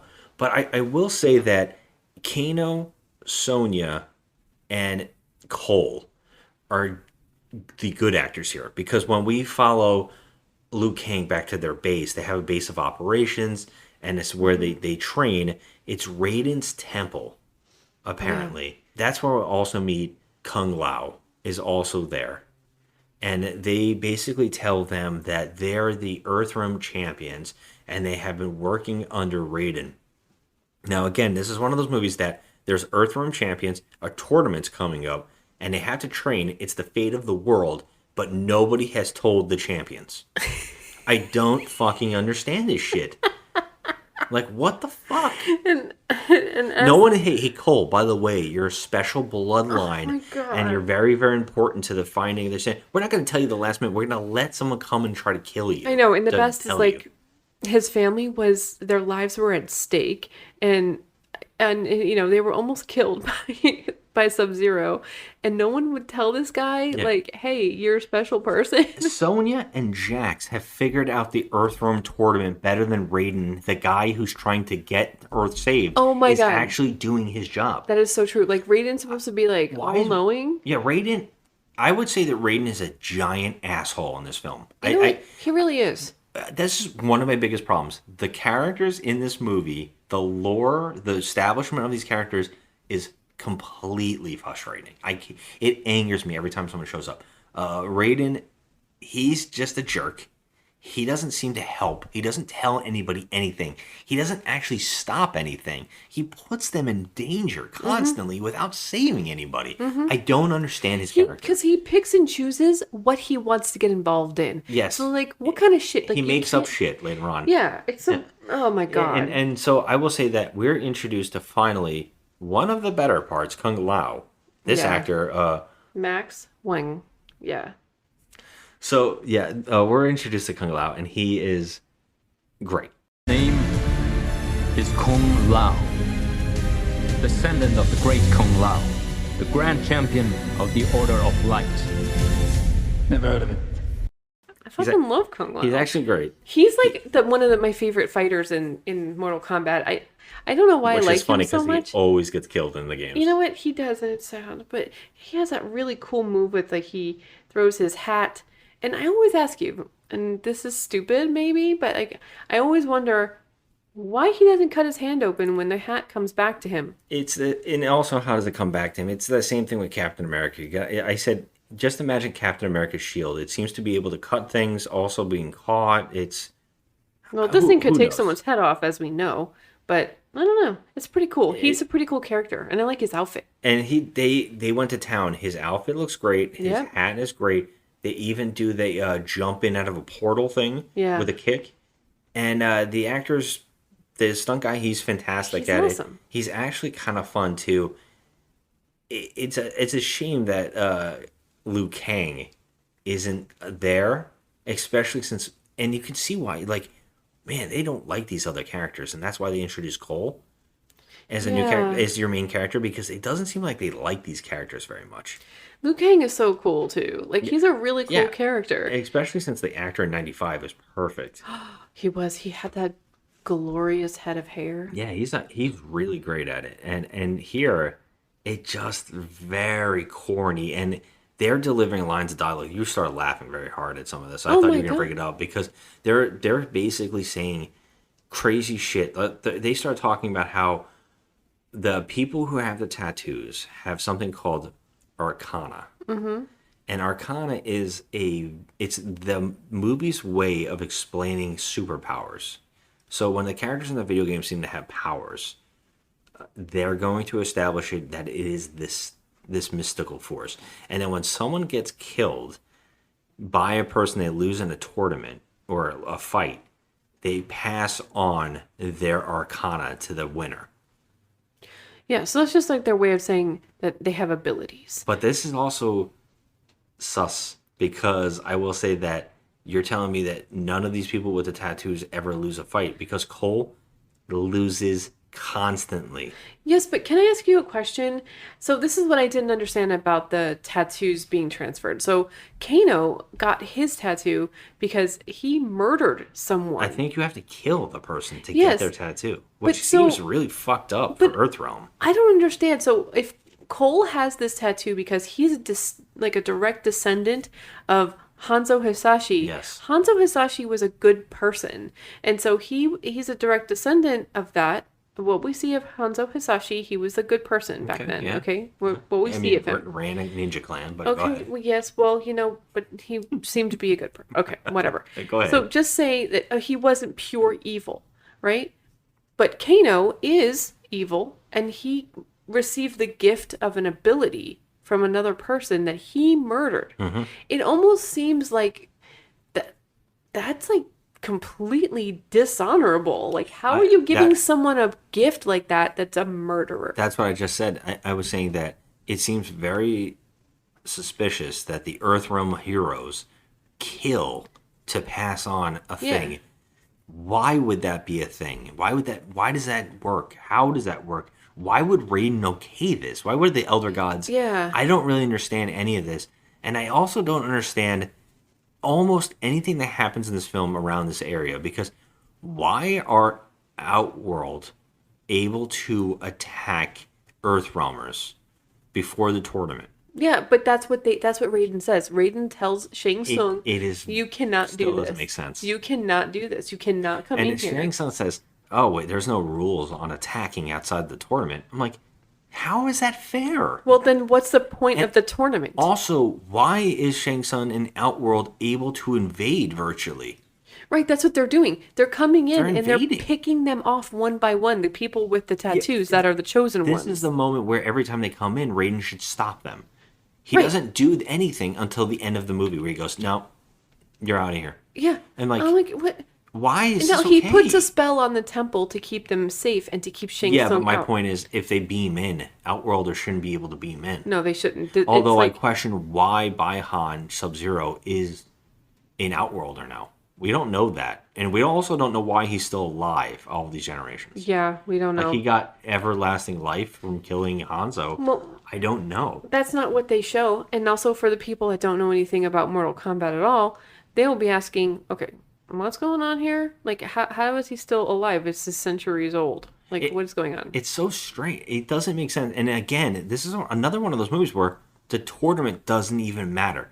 I really don't understand the Mortal Kombat lore in the sense that if there's a tournament and it's called Mortal Kombat and it's it's supposed to be all around this 10th tournament, why not just make the movie about the tournament? Why make it about, no, people are just going to come and attack them? Well, like, at least why make this happen? in the first movie, back in 1995, they at least tried that. They did the tournament. And they did what they were supposed to do. In this, they were like, oh no, we're just going to come in when we feel like it and beat your ass. Yes. I don't understand. And then Shang Tsung sends his goons out, to take them out, like Reptile. And I don't know if this has happened yet, but Goro? That hasn't happened. But yeah, that hasn't happened. He actually starts, now that they're training. And there's this whole thing where the heroes are training to get the Arcana. And he's like, each one of you that have this symbol. And Sonya, you don't have one. You're not worthy. Get out of here. Yeah. They're virtually telling them that. And by the way, Jax is now mysteriously here with robot arms. Okay, so yeah, I was laughing my ass off because I couldn't believe that they gave him literally these stick robot arms, like in Terminator 1, like those robot arms, and I was like, oh my god, this can't be right. I saw this movie before and I totally forgot that it does not end there, but I was like, oh, this looks so goofy. Yeah, it's odd that, so they're saying that Raiden went and got him. Yeah, but how did he... But didn't stop Sub-Zero from attacking. Yeah, it makes no sense. It doesn't make any sense. sense. He shows up at the strangest times where he's not needed at all. And then when he is needed, he just says, oh, I can't interfere. What is wrong with you?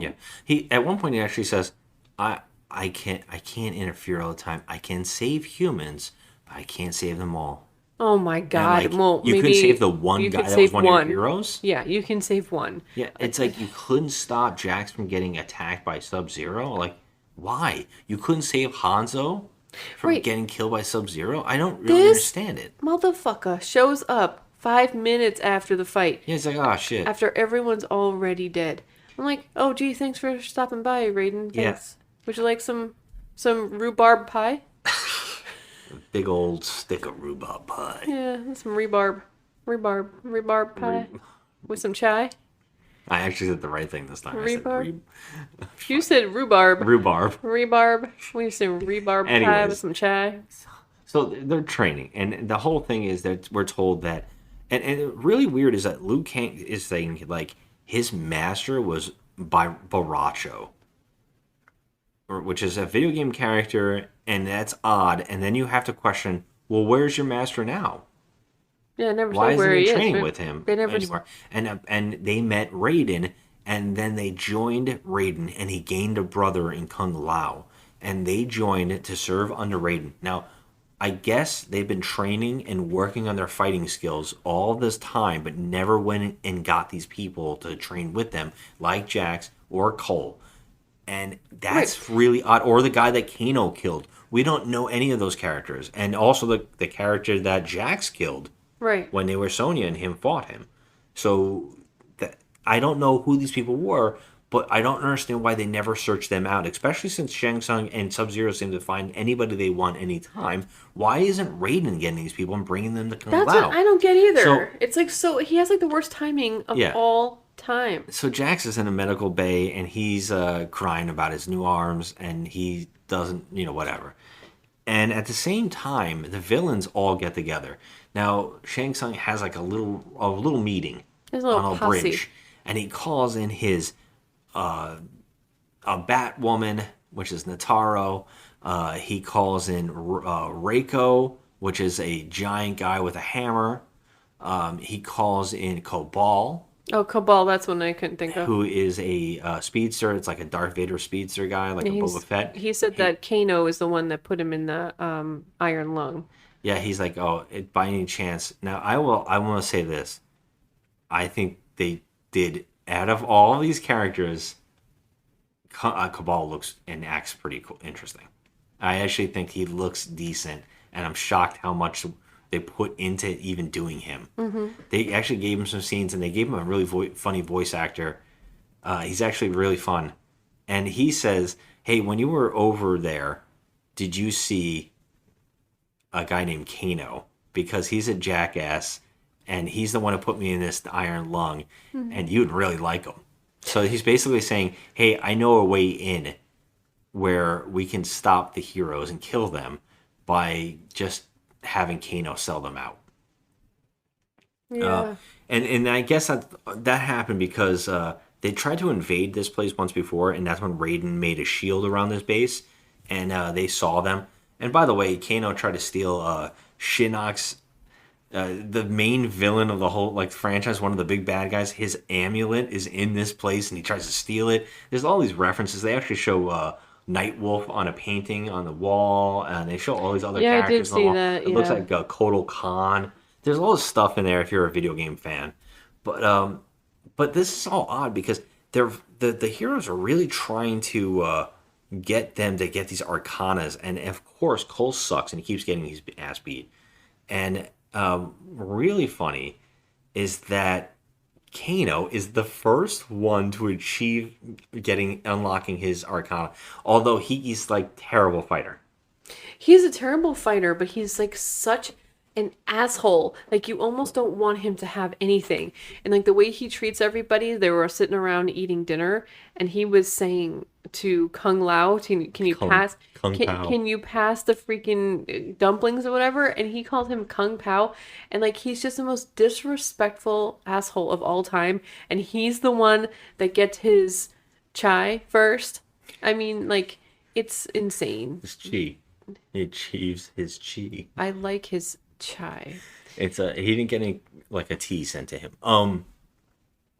I wanted to say Arcana, but I meant to say, I couldn't say Arcana, so because I forgot that was the word, and I wanted to say Chi, but because I'm always thinking about lattes, this is the life of a fat girl. Oh God.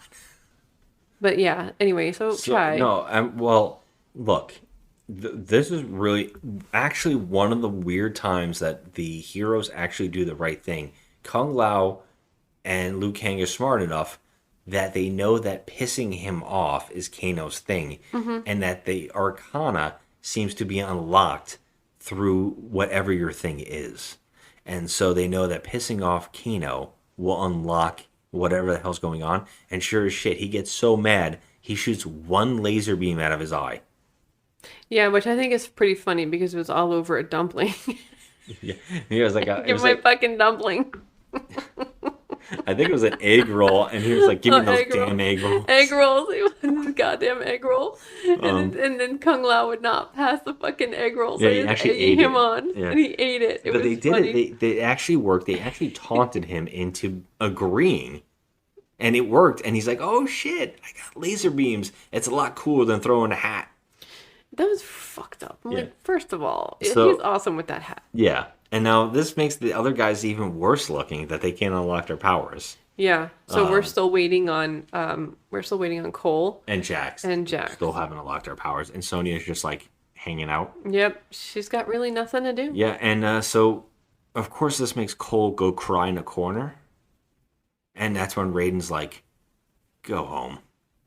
Yeah. Yeah, you know what? You're really disappointing. Yeah. And he's like, "I'll give you a lightning. Go home to your family." He's such an asshole. So Jax, so he leaves. Cole, of course, Sonya's like, "Don't give up." and Cole's then like, bye. Yeah, I'm out.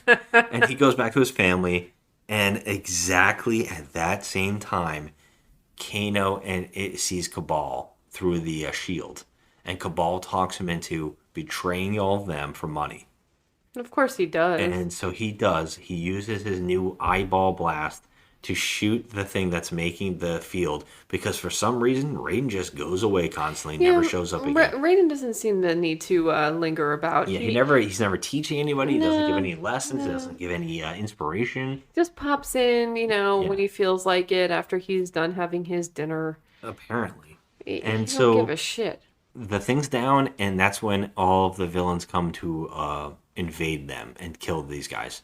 Basically, this is the scene in the movie where it establishes that everybody is going to unlock their powers by forced, reasons. And it just, again, shows that the villains just keep doing stupid shit, like trying to cheat around that thing. If they just did the tournament normally, they probably would have won. Yeah, it seems like the whole movie is the tournament because they just don't stop coming. They just don't stop like, coming, yeah. I mean, what is this? Like, you're supposed to leave them alone. It's like the Karate Kid. No more ass whoopings for Daniel until the tournament, till the All Valley tournament. So he says, true. okay, leave little Principesa alone to train. That's what they're supposed to do. They're supposed to let them train, and then they're supposed to have a freaking tournament. But Shang Tsung, who thinks he's just the freaking it over there, he's just, big kahuna, thinks he's just going to do whatever he wants to do. It's not fair. This is trash. It's not fair. It's not fair. George Glass. George Glass. So yeah, you're right, and of course, this just leads to a whole bunch of fights. Yeah, when we see Kung Lao get his soul sucked out. Wow, you just jumped right to the spoiler there, but there was a lot of cool things that happened with him before that. Oh, that's when he gets killed, though. But he kills Nataro. It's amazing. Yeah, he does kill Nataro. Sorry about that. But yeah, first of all, I forgot about her. She's a flying bat person. Yeah, they all like team up. They all have to fight individual people. Reiko, whatever this guy's name is, he causes like a statue to fall on Sonya. Melina is beating up Sonya, and then almost kills Sonya, but then licks her blood. By the way, she was stabbed through the arm with a sai. Yes. And she licks her blood and goes, "Wait a minute, you're not worthy. You're not even. Your death you is don't meaningless." have, you don't have the mark. You're nobody. Yeah. And then she just leaves her. She lets her live. And the Reiko guy smashes a statue almost on top of her, and also Jax, because he's got his little arms and he can't fight. Right. So they're both messed up and knocked out on the side of this thing.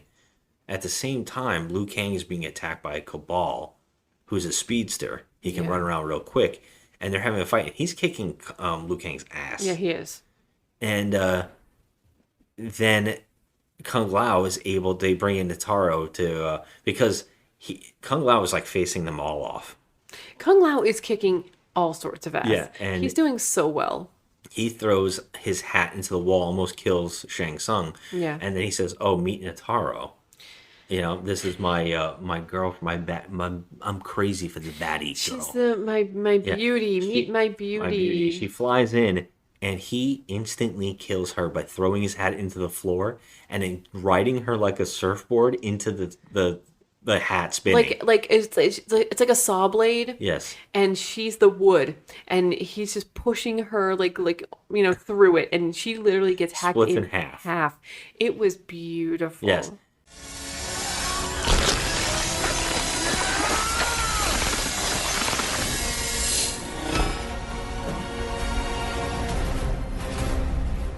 Flawless victory. He kicks ass, but unfortunately, because Raiden comes in and realizes, before Raiden comes in though, Jax realizes his strength. He needs to save Sonya, so he grabs this boulder. Which, by the way, I couldn't understand if she was under it. Okay, so in the long shot, because they do it overhead, it looks like it's on top of her. Yeah, she would be dead. And it looks, but when they show her, she looks like she's on the side of it. She's on like her side, like lying on her side, and the statue is kind of sort of on her, but not on top of her completely. So Jax has to move it. But yeah, she would have been dead because the shards that were coming off of that would have clunked her in the head, and that would be it for her. Yeah. But she's okay. Because Jax saves her. Yeah, Jax is able to, his Arcana unlocks, and this is really stupid. Instead of just being like, he's got some kind of metal armor, like maybe like Colossus, he just grows technology around his arms. I don't really understand that. Oh my god, I was like, wait, what?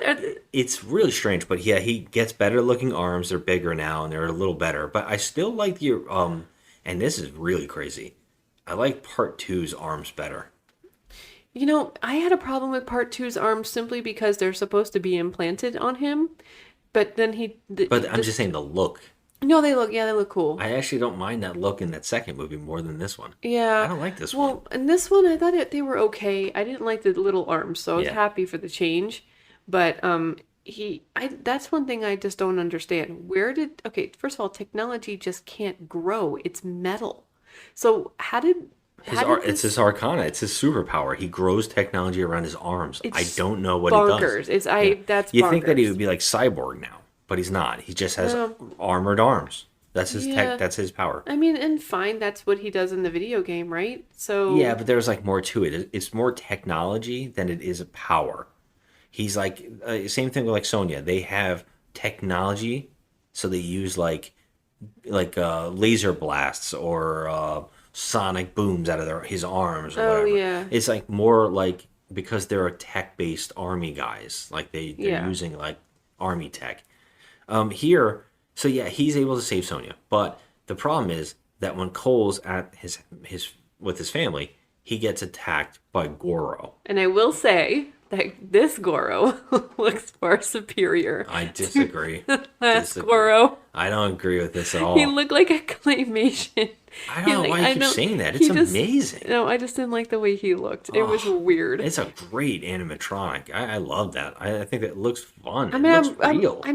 I totally appreciate that it was an animatronic, and I like that. You keep saying claymation though. It's but like, he kind of does. I guess it was like, I think it was maybe his abs that just threw me off. His like torso area was just something throwing me off about it. Well, but I like this Goro. I don't like this Goro is full CG now, and he's scary though. It's yeah, I get. Yeah, sure. I mean, it is what it is. It's just CG, and it's like it's not 100% feels like it's really there.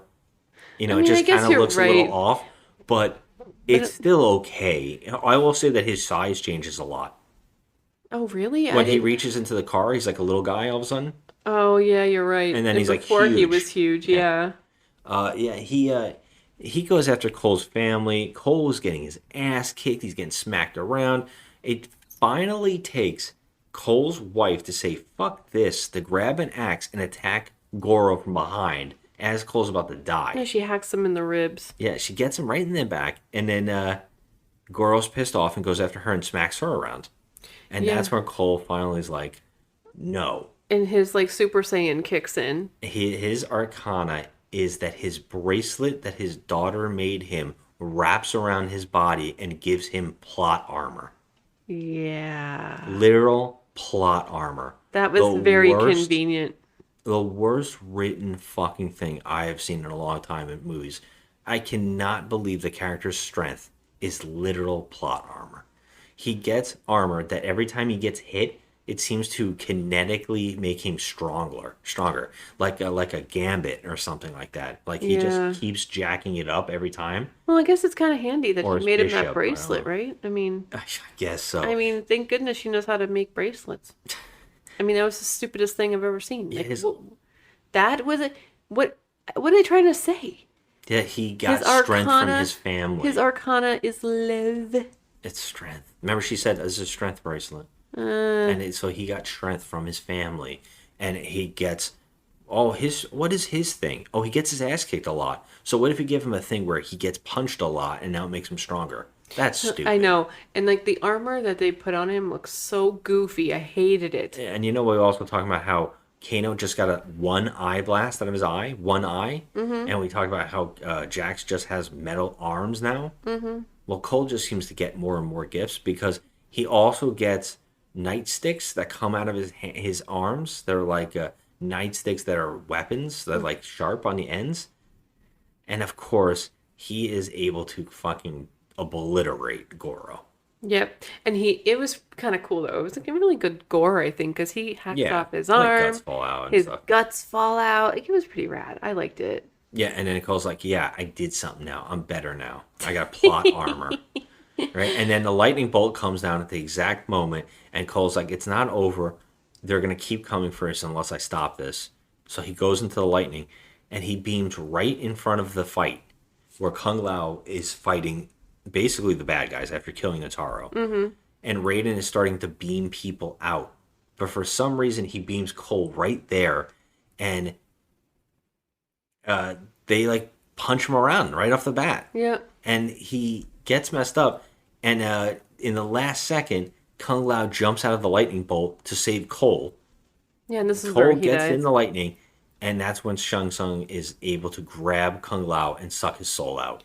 This upset me. And Cabal's like, I can hear your friend dying to Liu Kang. Liu Kang just goes and looks at it and screams, no.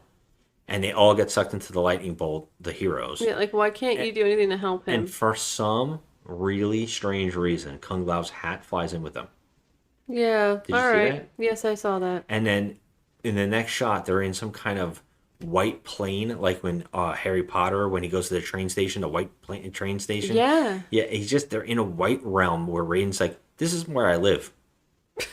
This is where I go when you don't see me. This is where I've been hanging out, in some white realm in clouds. Yeah, thanks for not helping. You had nothing else to do in life. Yeah, I got nothing here. It's no TV or no chairs. He didn't help at all. Yeah. And then they're like, Kung Lao's dead. And then Liu Kang, this is my favorite. Liu Kang goes, we've lost. The tournament's over. Kung Lao's dead. There's nothing now. No one can help us. It's like, Jesus Christ, dude. You could fight. Yeah. You got a whole bunch of other people around you. Yeah, he just gave up because Kung Lao's dead. But, I mean... And that's where Cole's like, hey, I have plot armor now. I'm also very confident now because I have plot armor. So what if we all fight? And Raiden, can you... And now I got ideas. Raiden, can you beam us all separately with one of the villains? And so we could fight them on our own terms? And they're like... And Jax is like, all right, well, I want the big one. And Sonya's... And they're like... One of them was like, I want Melina. And by the way, they know their villains' names. Mm-hmm. They've never met these characters. Yep. They just got punched around. And Jax goes, I want Reiko. It's like, how'd you meet Reiko? How do you know his name? It's... Yeah, so he's like, we're all going to get a character. And Sonya, you're going to get Kano. It's time for you to get revenge. And we can't fight Sub-Zero, so we're going to fight him all together. Mm-hmm. And Raiden's like, you know what? This is a great idea. I can beam villains out and do whatever I want. I didn't do it before because I'm an asshole. But now that you're coming up with this idea, okay. And by the way, Raiden sent Cole home just so he could get his Arcana because he knew. Yep. He almost got killed. He almost got his family killed. Everything that Raiden does in this movie pisses me off. Yeah. He just did it to push him into getting his Arcana unlocked.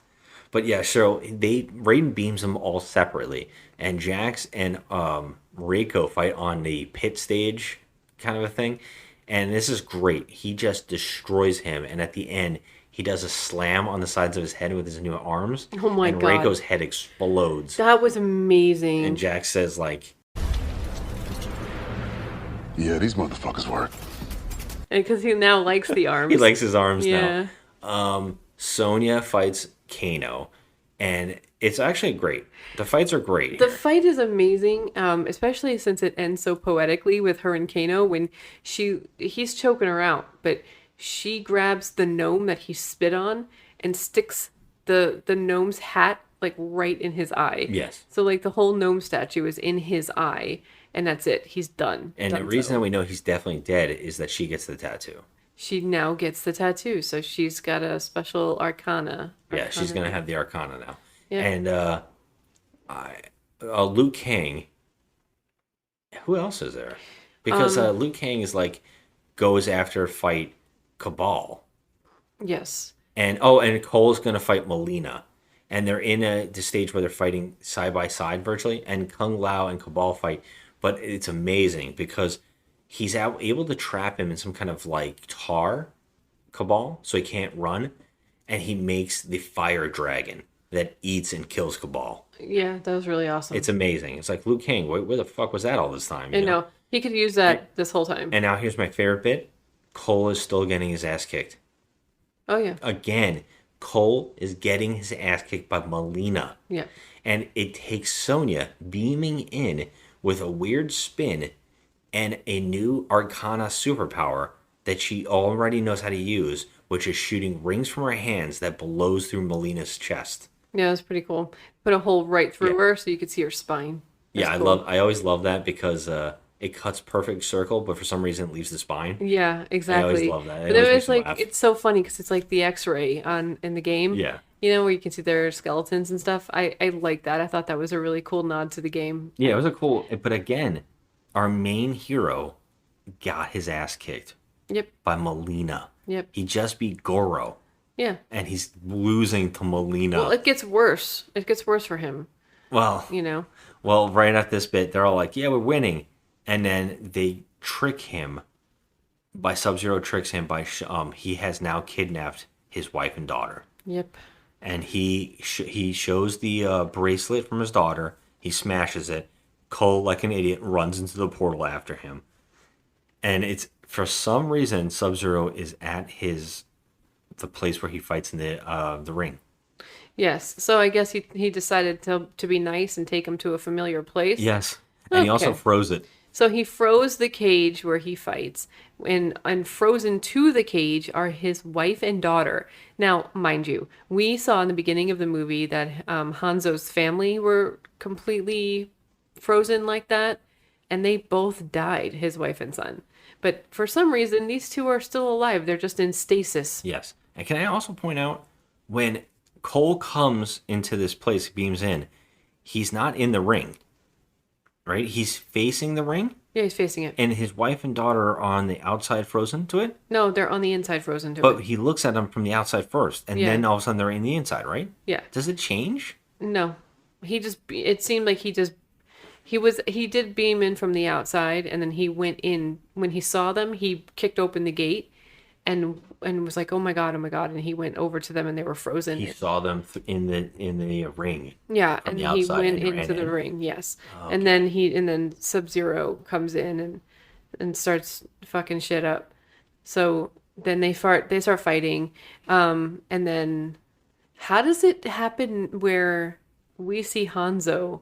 Because okay, so they're fighting. He's fighting Sub-Zero, Cole, and then he keeps having these visions. Yeah, through the movie, he's having visions of fire. Yeah, he's having visions of fire, and he keeps seeing blips of a hooded figure, and we learn that is Hanzo, and in hell. He's in hell, and he has a connection spiritually to him.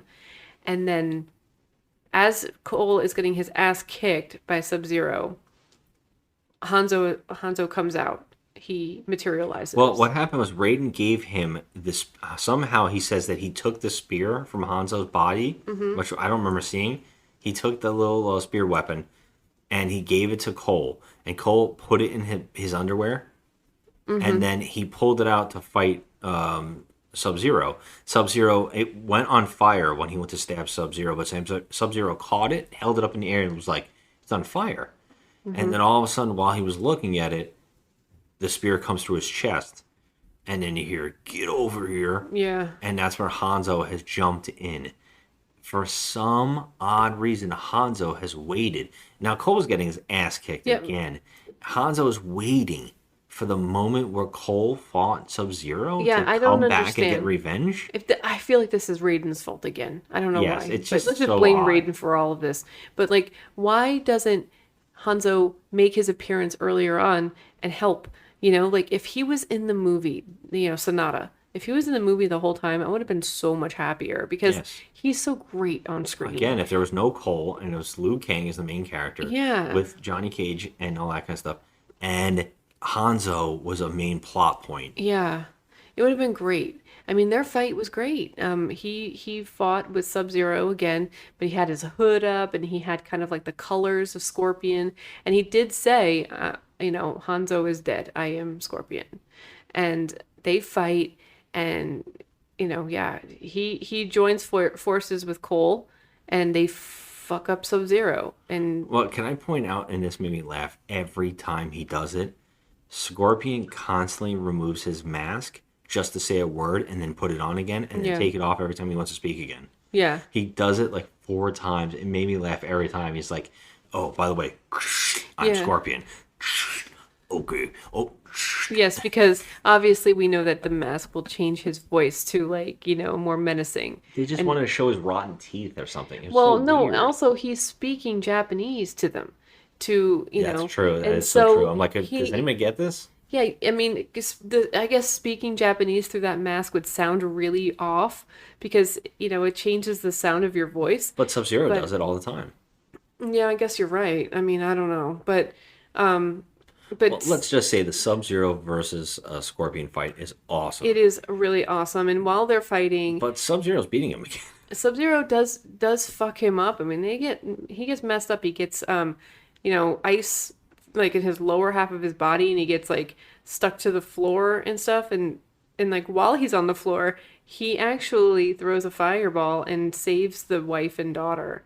So he melts the ice. Yeah, and he says something that just pisses me off. He goes, "You thought you killed me and sent me to hell, but I learned how to use. I learned how to use the fire, and now I'm back." I'm like, "What the fuck? Why are you saying it?" I don't Like, understand what that means. You learned how to use it, like, but you never did anything. No, he didn't. And you're saying this 5 seconds before you're gonna be gone again. Right. And well, he takes out Sub-Zero along with Cole, and it's pretty They have cool. to. The only way they can beat Sub-Zero is to double team him.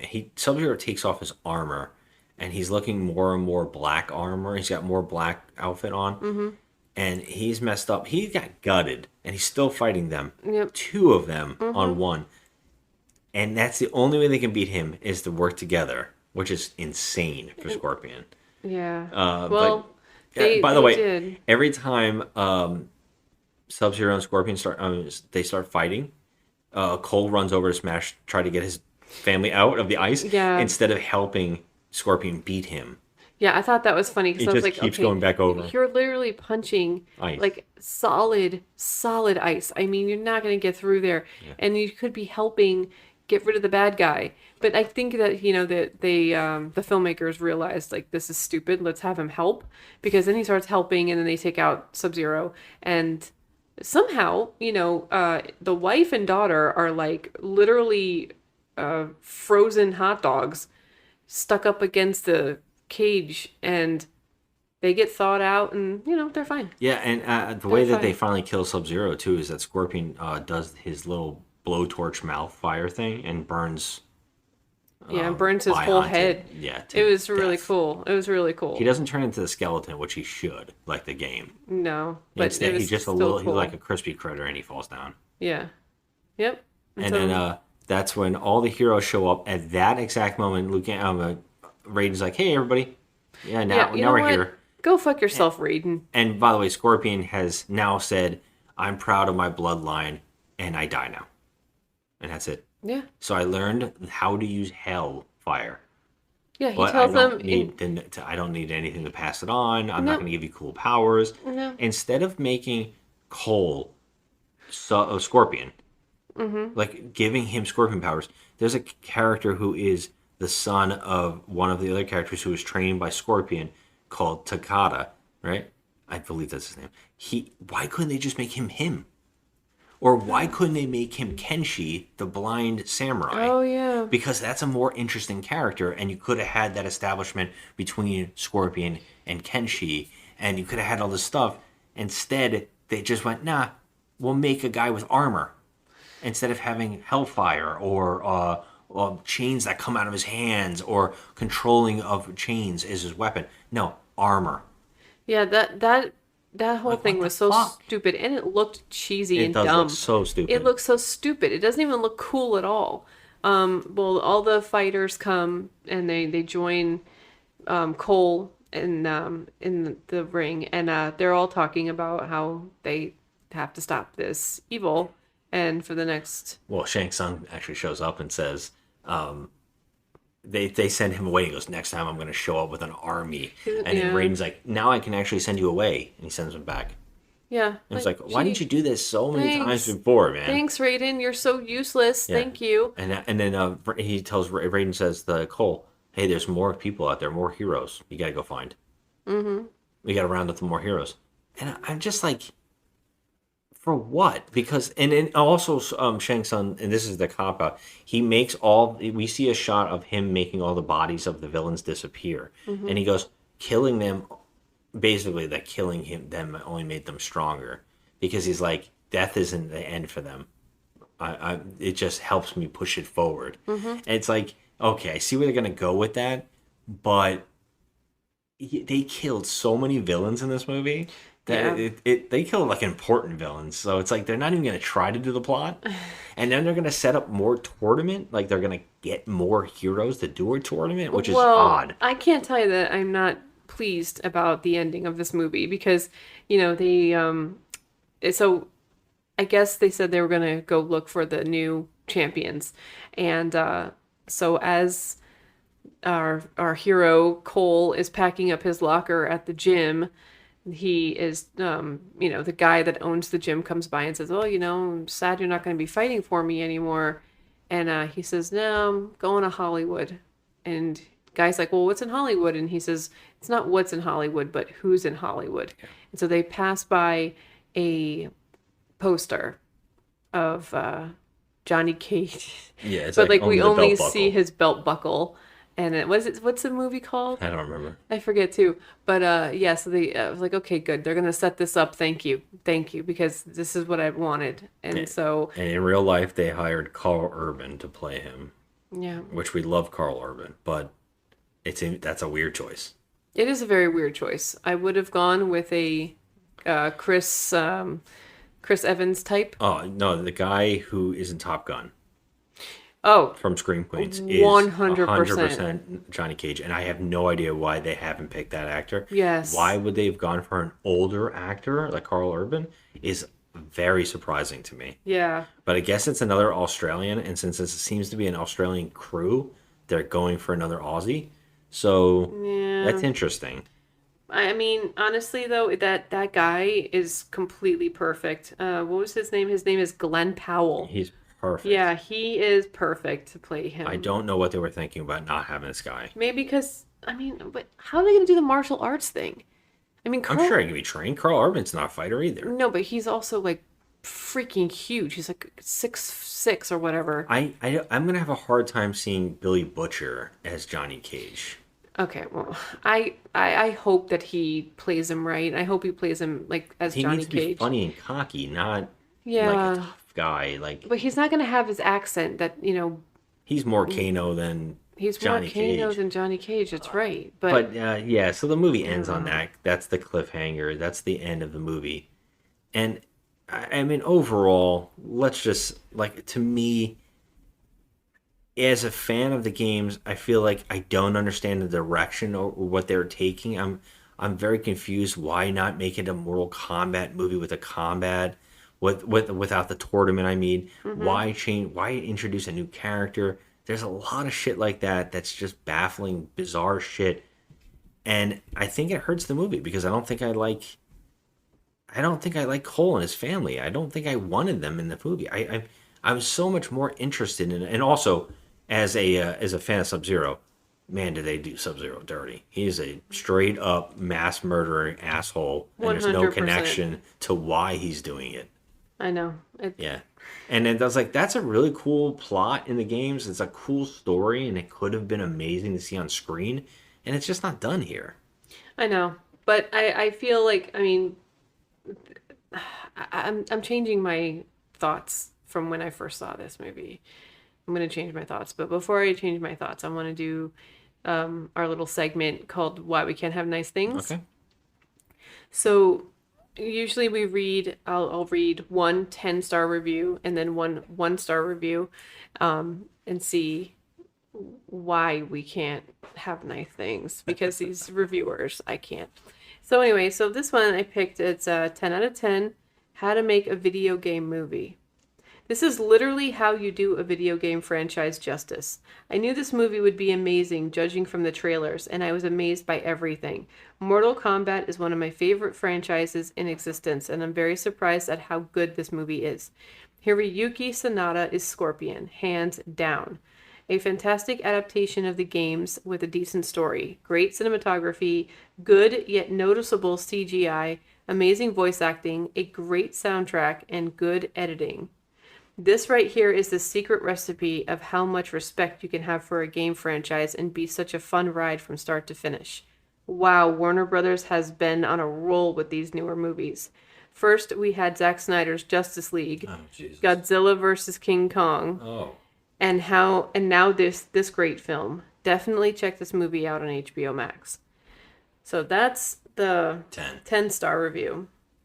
And the 1-star review is, punch yourself in the face instead of watching this movie, please. The lead actor, Louis Tan, how do I put it? Sucked. The only acting that was good here were for the characters Kano and Hanzo. Louis Tan was embarrassing. His character was a whiny bitch. Zero chemistry from the cast. 8th graders could have performed better than these turds. Zero flow through the movies. Awful transitions, zero setup, and then they alluded to a sequel? Oh my god, were they serious? Run. Yeah. I feel like I'm somewhere in the middle of these two reviews, and if I can add to it, yes, if I can read a review, I also found a review. That's okay, real fast. Okay, this one starts. They did it. They managed to do what we all feared they could do, and that's ignore over 25 years of backstory and character history and add their own baffling new character and lore rewrites. It's mind-boggling that Hollywood chooses to completely change a loved franchise and do something vain by writing in new things. Why even call it Mortal Kombat? Why not just write your own thing? Here, we open strong with great directing, acting, and fight choreography to show the backstory of two of this franchise's most popular characters, and then the movie flushes it all down the toilet. The directing, acting, dialogue, and established characters all get increasingly cheesy and flat as it goes on. If you love a character from the franchise, be aware that they will be misused in absurd ways. Scorpion, wait for the last 5 minutes. Raiden, he says some asshole things. Liu Kang, he is awkward, cheesy, and takes a backseat to a new character. Johnny Cage, not even in this. Sonya, this film even manages to be sexist by taking one of the video game's strongest female characters and making her be saved by a man and keeps telling us she's not worthy to be with the men. Kano actually is the most fun here. Even if his character has a baffling laser beam superpower, the actor is very funny and steals every scene he appears in. As for the newest character, he gets way too much story and time and is the main hero of the movie. How vain is that? That's like having a guy named Joe Smith beating Thanos in the Endgame finale instead of the most popular characters in the franchise. There are some great scenes of violence and humor, but it won't matter when a character randomly says flawless victory or fatality with a serious face. 4 out of 10. Okay. You know who wrote that? You. I did. Yep. I did when this movie came out along You wrote in that. 2021. Yep. I had to go look at this. So yeah, I said 4 out of 10. I was Okay. very angry, apparently. Yeah, I said 4 out of 10 too. I don't know if I still agree with that. I don't agree with it. I'm going with a 5. I feel like the 2 that you read, I understand both people, but the 1 and the 10 are ridiculous. It's extreme. It's extreme on both ends. Punch yourself in the face. Let me tell you something. You obviously haven't seen a bad movie, dude, at all. Okay, like you have not seen a bad movie because you want to punch yourself in the face instead of watch this movie. This is not the worst thing ever made. This is a mediocre film. They did try.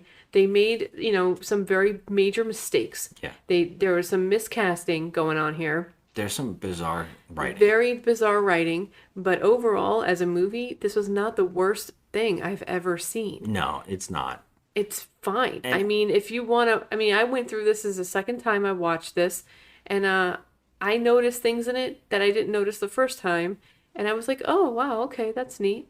Yes, they didn't have to put this guy in here, this new character. We don't need him. We wanted Johnny Cage. But we got what we got, and the finished product wasn't that bad. Yeah, I will say that when we were watching it today, right up till before we got Liu Kang, I was like, is this good? Like, is this actually kind of fun? I'm enjoying it. It's not the worst. It's kind of fun, although I kept noticing stupid shit. Yeah, of But course. when Liu Kang showed up, the movie takes a cheesy dive. Yeah, well, because I think that actor they chose, this is no offense to this actor. I mean, he's a good martial artist, but I don't think he has strong acting chops because the line delivery is just really bad. And also that comes down to the director who really didn't give a shit about that. He just let him deliver these lines, like almost like he was reading from a prompter, but he couldn't see the words. Yeah. And it seems like the movie loses steam in where it's going and how it wants to establish the characters and stuff, because it just starts happening. Oh, the villains are now going to be men. The villains can't be men. Okay, the villains did be men. Now they're all going to fight each other. They're dead. End. It's like, shit. Yeah. Like, I just feel like there should be more of a movie here. And I actually really didn't want... I actually wanted Kano to stay a good guy. I actually wanted him to stay a good guy too because I liked that he was with the group. I actually liked him more than I liked the heroes. Yeah. I didn't like when he went bad. I was like, damn. And the same thing with Cabal. I was like, I kind of liking Cabal. I kind of want to see more of Cabal. Yeah. And then I'm like, oh, they're all dead. They're all villains now, and they're all dead. And it's okay. I mean, there's a lot I liked about this movie. I liked the actors, playing Hanzo, and I didn't mind Sonya. She was okay. Yeah, she was okay. I did like the actor playing Kung Lao a lot. I thought he was great. And I just like, there was a lot of gore, and it was pretty on the nose with the video game. So there were some things I liked about this. I would change a couple things, but overall, I think I'm going to change my review to a 5 because I feel like this movie is not that bad. Yeah. And, to give it a 4, as I did before, it was like, that's a little, like... Yeah, it was just a little too harsh. It's a little harsh, yeah. And do you also agree, do you like the first one better? The 95 one? I actually had a really good time with that movie, so... I enjoy it. I feel like, I think I gave it a 6. Yeah, I did. So, yeah, I gave it a 6. So, yes, I do like that one better than this one. I'm very excited to see how they do the next one, though. I am very excited.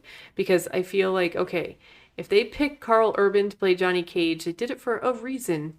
So, we got to see, what's up with that. But a problem here is that he's going to fill in the Kano spot that's left now. Okay. And that's might be a problem because we're still going to follow Cole.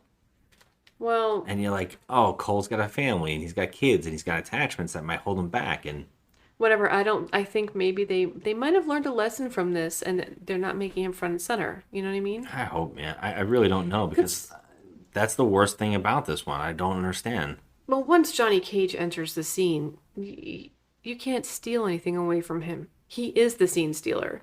So, That's my concern. this is going to be interesting. I'm all in for it. So yeah, I mean, we've changed our opinion a little bit, but not much. Yeah. I think that's it. Yeah, next week we're actually gonna do. We're out of Mortal Kombat movies now, so we're actually gonna move on to the movie that almost could have happened, the movie that the actor chose to do this movie instead. That would be Street Fighter with Van Damme.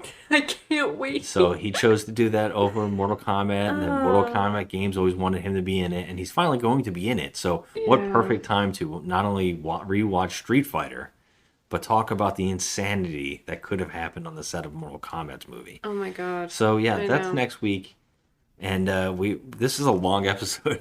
So yeah, let's get out of here. Thanks for listening, everybody. Have a good one. Raiden has prevented entry into his temple. I must find a way to bring his shield down in order to obliterate our opposition. I think I can help. Did you see a guy down there? Complete fucking asshole. Answers to Kano. Kano.